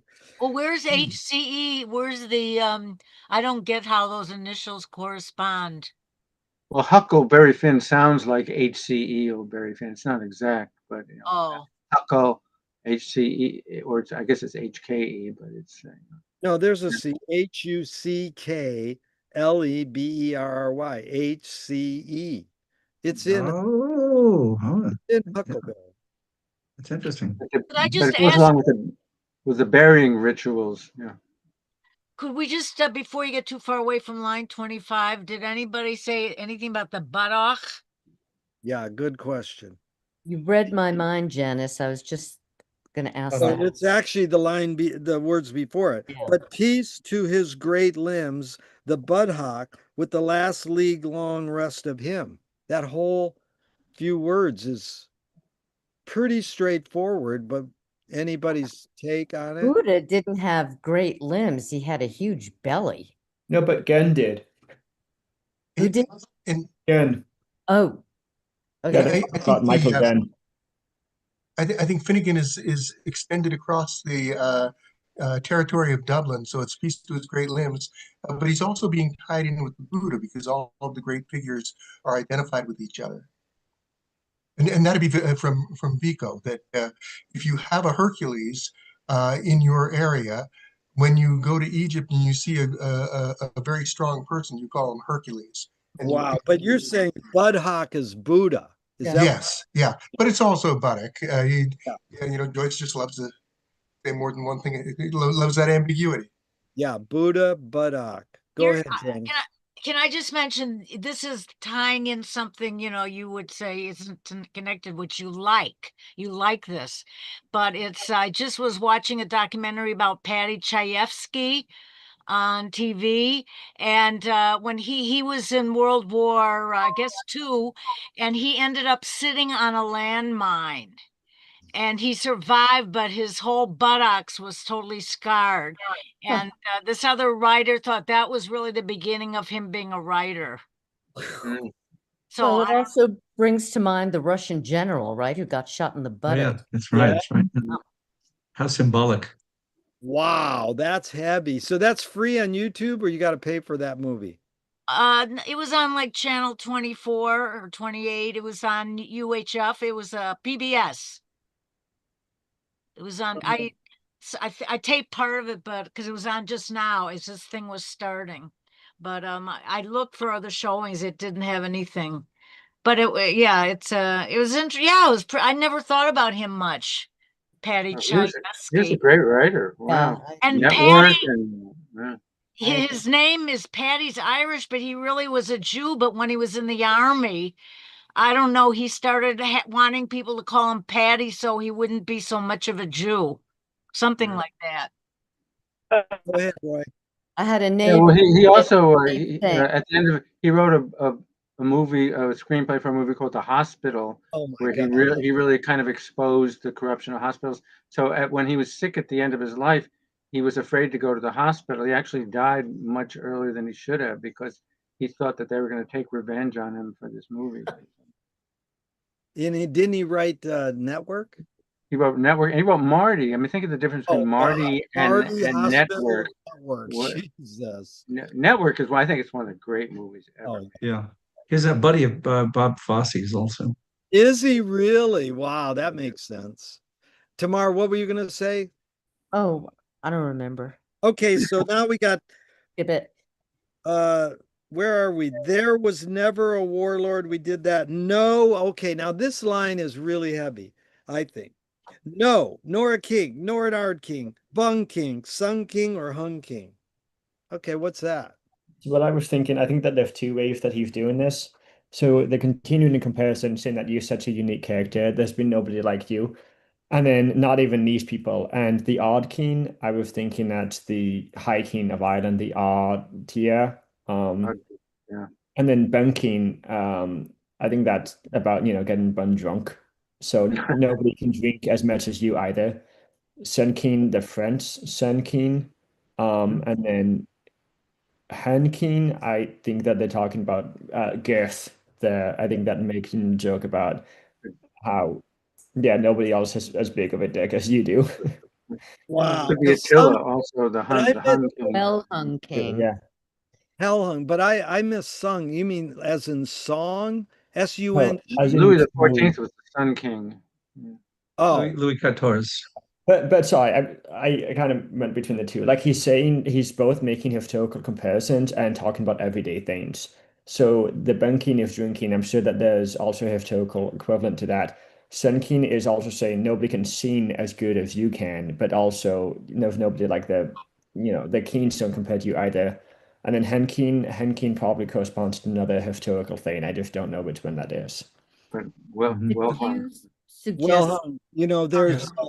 this book again I refer to taught me Joyce called The Wake an Irish word ballet. And I always love to say, if you can't say it, sing it. If you can't sing it, dance it. And he incorporated all forms right there. I think too, Aiden, the Hung King, he's well hung, but he's also like the crucified God king. There you Yeah, go. yeah. Yeah. Mhm. Oh, Yeah. He's The hung Hanging from the Man and the cross. Tarot. McHugh suggests Hong Kong for hung king. Oh, really? Wow. Yeah, but I can't make the connection. But he's just playing with words too. Why not? Yeah, Because they're there you fun. go. They Yeah. are fun. No, it's a great sentence just to read Mhm. in the wake, and people don't have to realize anything about the meaning. It's just sing-songy words in the sound. And a huge amount of alliteration on this page, I think more than, the average bear. That you could fell an elm's tree 12 urchins. Couldn't ring round and hoist high the stone that Liam failed. It's pretty straightforward. Yeah. The tree, Elm's tree, and the 12. The tree is the same tree and the monument that's been throughout the page. Roy, of course, wrote an amazing essay about the procession of the equinoxes in the wake. And so it's like the axis it's the world tree, it's the axis, it's one cosmological era giving way to another. That's part of the background of what's going on. Dawning of the Age of Aquarius. I was thinking Liam King Billy, the guy who desecrated the Irish king. Well, not, I mean, okay, sorry. William coming in, being replaced as the ruler of England and therefore the subjugator of Ireland. The stone, I think there was like a hive stone at Tara that like signified the ascension of the Irish High King. So they're saying that in this, Liam Billy is fading that stone, and both him and the English monarchy have kind of, attacked it. And then the 12 urchins couldn't reign around and host high. I think it's saying that the 12 urchins can't do it. And those 12 urchins, I imagine, would be the 12 tribes of Israel, but after the death of the father Abraham. So what can a children do after the father if dead? They don't really know. They're not sure of their own strength yet. But again, this continually talks about what do we do when our father is dead? How do we move on? How do we band together and actually do things? And are we going to bring back the High King of Ireland or what? I would rather make, because I thought of the 12 tribes of Israel, sure, but I'd rather have those 12 urchins be 12 apostles. I don't know why. I don't have a specific reason for it, but I just think it fits a little better here. Well, since the urchins, though, I would imagine they would have a commonly dead father. Well, I think in Cyclops they talk about the broken treaty stone. William of Orange was responsible for breaking. They made a treaty. I forget what Drogheda maybe was. I forget what city it was that surrendered with the idea that they weren't going to be slaughtered, and that agreement was broken. Go ahead, Ted. Also, since we're talking about a fallen giant and a fallen Humpty Dumpty type, so what we have is this fallen creature and even the 12 urchins, and you're always going to have the the young girls. They couldn't ring round Rosie or put a ring around this gigantic creature, and all the king's horses, all the king's men, they couldn't bring him back up. So there's so many other layers, but there is this one other layer, is that there's a fallen giant and the giant can't be resurrected. Wow. Good. Why not? You have to read to the end. And you'll end up going around in circles. Barry. The fact that they're ringing around the elm tree, I think, Ted, I agree with you. That there's something of the maypole fertility symbol there, but and that's reinforced by the Viking mythology. The people are the children of Ash and Elm. Ash is the Adam, Elm is the Eve, and so the elm tree is a feminine symbol. And you have the 12 urchins. The number 12 will be showing up repeatedly throughout the book, but they ring around the tree, and it's a form of fertility. And we've got and then Liam Fail is the stone of destiny. So they reach as far as they can around the tree, but they can't compass destiny. Decio. Yeah, we are in Stone Age, and we have reference to trees and stones. We have the Wellington Monument, and this lion failed is the monolith of Tara. It was transformed in the chair of the Stone of Scone in Westminster Abbey, where all the kings of England are coronated in this chair with this stone under it. Yeah, that's the Scottish kings were crowned on the Stone of Scone, and it's gone back to Scotland, I think. But when we have a king or queen crowned in England, they bring it back to Westminster Abbey. I just got a kick out of that. It basically sits under the Queen's bum, and if you're a Scot, I imagine you're a little bit miffed about that, frankly. Shouldn't they send it back to Ireland if they stole it from them? The English brought it back from Scotland to England. It was there for a couple of hundred years, and then it was actually stolen one time. But it's back in Scotland, as I understand it now. The Stone of Scone. And there is always reference to eye and ear. Eye is in line 3 and also in line 26. And ear is in line 6. Earwax. Earwax. Good. Sarah. So I think part of the Stone of Scone, I think it's connected to the Blarney Stone. So, like, part of it is actually in Ireland at the castle. That's the Blarney Stone. And I think it's also related to Princess Skoda, which is an Egyptian princess buried somewhere in Ireland. So. Yeah, I just wrote an email. If anybody wants it, I can send. Is the wake Blarney? Because Blarney is when you convince someone to go to hell and they think they're going to have a good time.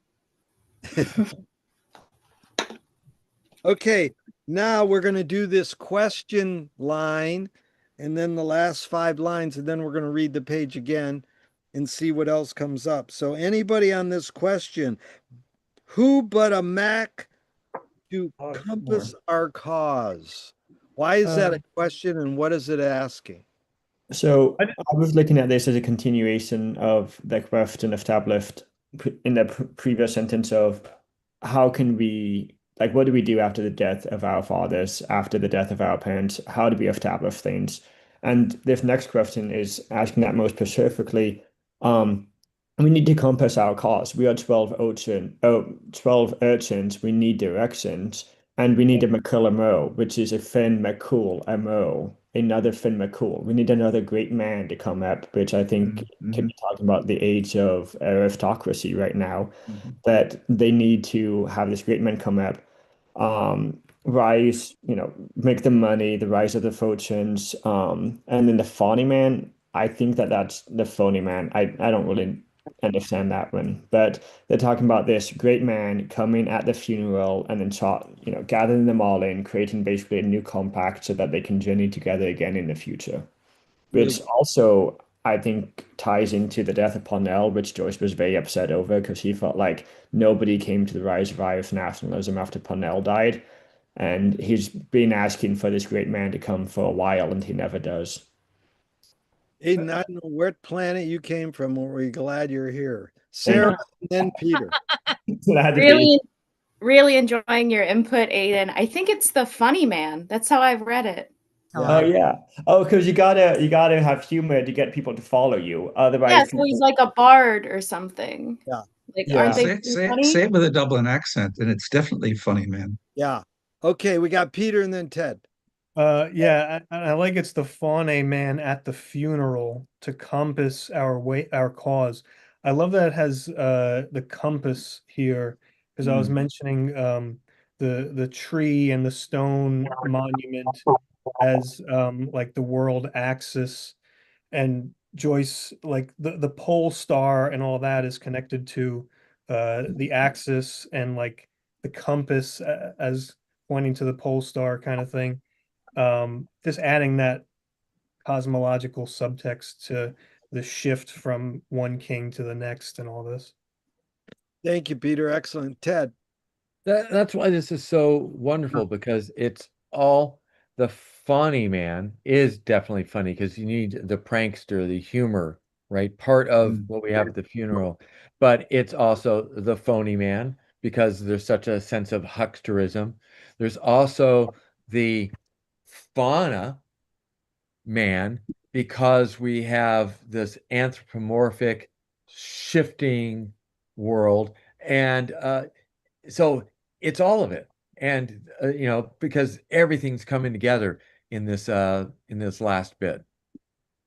Could also be fancy man, who, a man keeping a woman or a woman keeping a man, either way.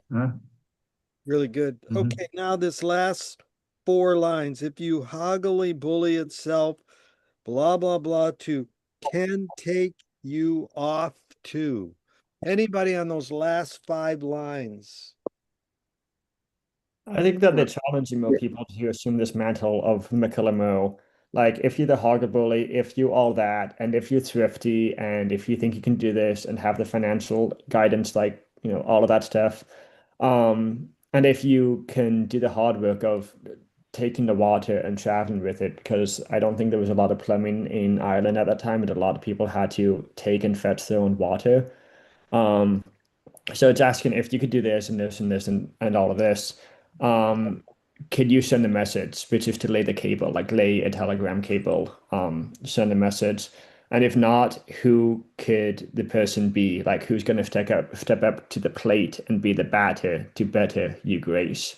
And I view the you grace as a kind of an insulting you grace kind of thing, where it's like, oh, if you don't want to step up and if you don't want to put in the work, then, oh, we'll find someone to do it, you grace. Sarcastically. That's good, because I didn't realize there was a question there. And wait a minute, lay the cable, Tamar? No, I'm just wondering about the word hoggle bully. I can't. That's I can't Huckleberry Finn again. where from? Huckleberry Finn. Oh, it's Huckleberry Finn. Oh, okay. I was bringing it back Huckleberry. to sitting on pig's cheeks, which is way Huckle- up high, but mhm, that makes more mhm. sense as Hold Huckleberry. on, Roy. That was good tomorrow. Okay, Derek and then Roy. Yeah, just going back to like this idea of like rallying up some kind of leader. I definitely feel that probably in Joyce's case, it's a detached kind of ironic posture that he's probably having. He definitely was never one to join like a cause, especially this late in his life. So, and I think that it was like one of the big changes, from my understanding, from his initial starting with the original Stephen Hero, was he had kind of an intention to create a heroic character, and then he burned it and really changed his attitude in terms of like having some kind of leader actually save people. And I think a lot of it did come from like the disillusionment of what happened to Parnell, for sure. So I think a lot of this is sort of like this ironic kind of joking around thing of like who's gonna take up the baton and lead the cause. Yeah. Micmac, Magnus Macaulay. I mean, that's what he started. Go ahead, Peter. Oh, I just wanted to add, your Grace is also W.G. Grace, who is this legendary cricket player who comes up a lot in the wake. He seems kind of like the Babe Ruth of cricket. So I think even the GOG from earlier could be referring to W.G. Grace, as one of his nicknames was like the Grand Old Man or something like that. It's also Gladstone. Barry and then Roy. Who's Gladstock? GOG. She's asking, who is he, Decio? Prime Minister, England, at the time of Ulysses. Okay, Yeah. Barry and then Roy, and then we're going to read the page, and then we can talk more if you want to stick around. Go ahead, Barry. Yeah, I'm reading the tone of the sentence to be more a matter of telling the fellow who you're trying to talk into to staying dead, stay down until you're praising him and you're telling him all these wonderful things. There's never been the like of you, and so laying the cable. I think that's both a reference to transatlantic communication and the idea of communicating, and sexual innuendo, taking us back to the fauna man.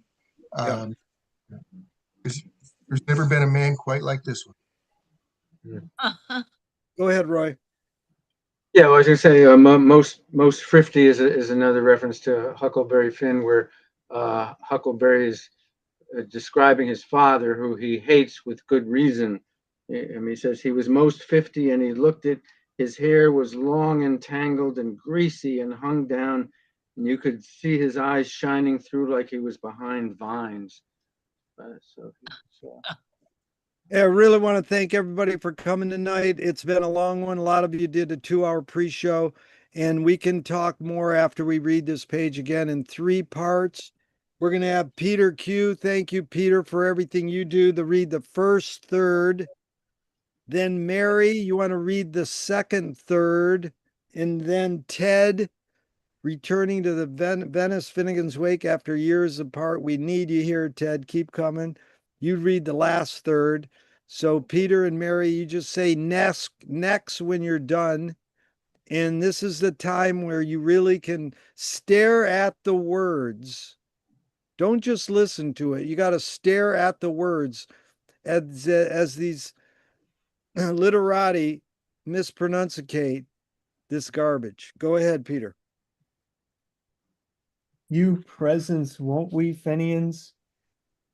And it isn't our spittle will stint you, visit druids, not shabty little imagets, penny dirts, and dodge my eyes you buy in the sooty stores, but offerings of the field, Meliodories that Dr. Faraday, the Madison man, taught to gooden you. Poppy pap's a passport out, and honey is the holiest thing ever was, hive, comb, and earwax, the food for glory. Mind you keep the pot, or your nectar cup may yield too light. And some goat's milk, sir, like the maid used to bring you. Your fame is spreading like Basilico's ointment since the Fintan lowlers piped you overboarder, and there's whole households beyond the Bothnians, and they calling names after you. The men here is always talking of you sitting around on the pig's cheeks. Next. Under the sacred roof tree, over the bowls of memory, where every hollow holds a hallow, with a pledge till the drangs in the salmon house. And admiring to our super shillelagh, where the palm sweat on high is the mark of your monument. All the toothpicks ever Aranesians chewed on are chips chapped from that battery block. If you were bowed and soiled and let down itself from the owner of the load, it was that paddy planters might pack up plenty. And when you were undone in every point for the lapse of goddesses, you showed our labor lasses how to free was easy.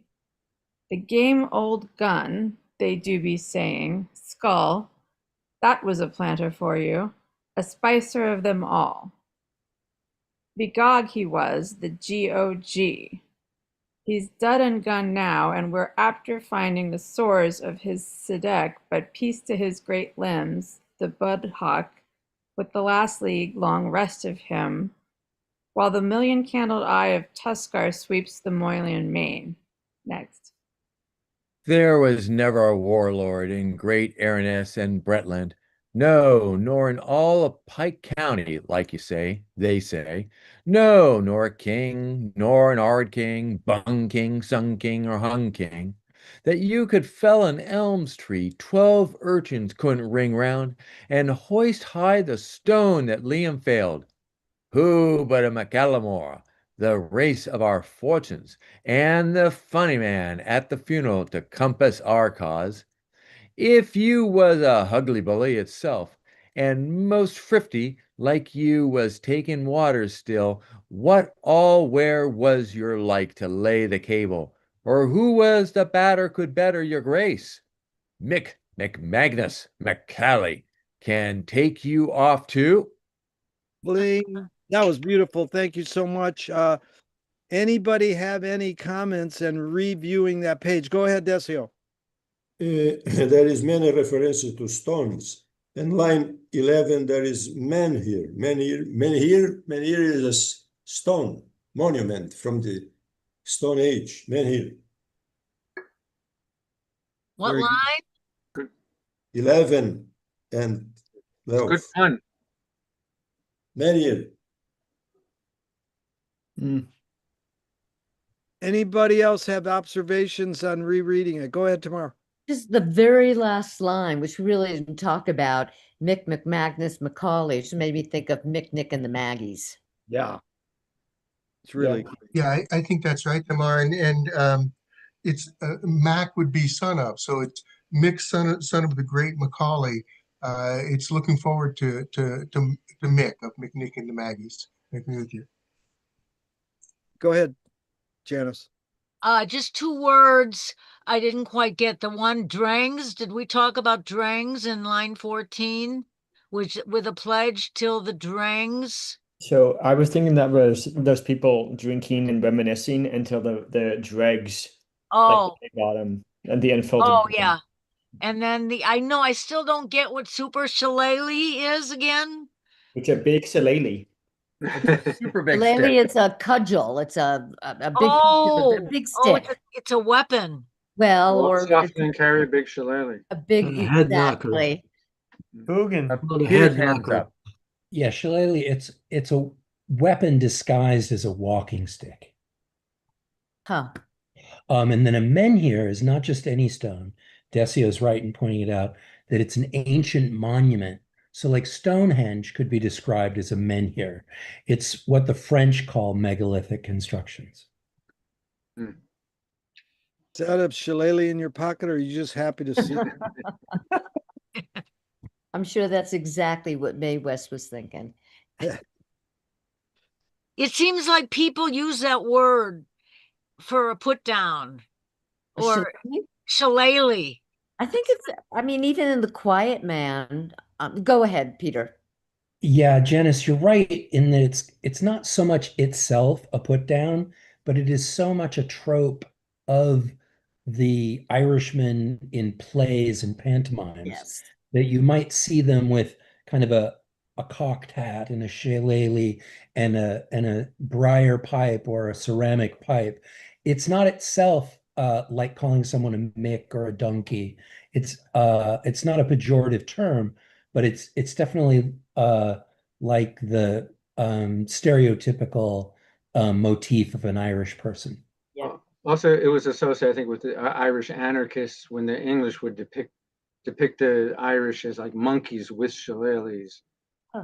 And don't forget that the original right to bear arms that is so prized in America is entirely an English creation of the Protestants and the Cromwellian Revolution.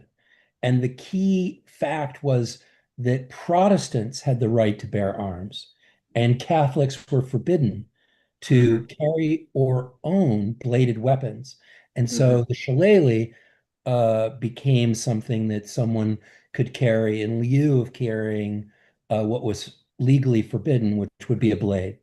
Yeah, I just- Mary's hands up. This is just an aside, like a tangent, because I just got back from my first trip to Ireland. I'm excited about it. But we took a hurling class because my son plays hockey, and hurling is an Irish sport that was also illegal during this time period because it's like a big stick made of ash that kind of looks like an axe.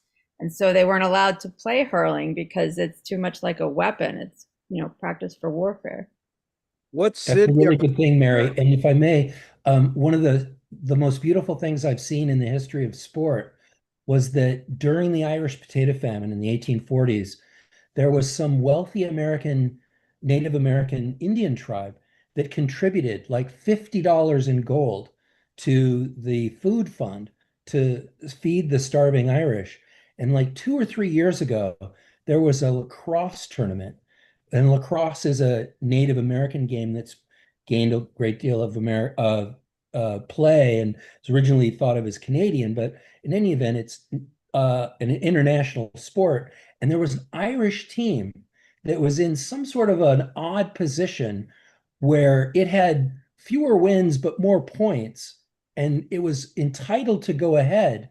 But the team that it was tied with was from that tribe that in 1848 had given that $20 in gold, and the Irish refused to take the field.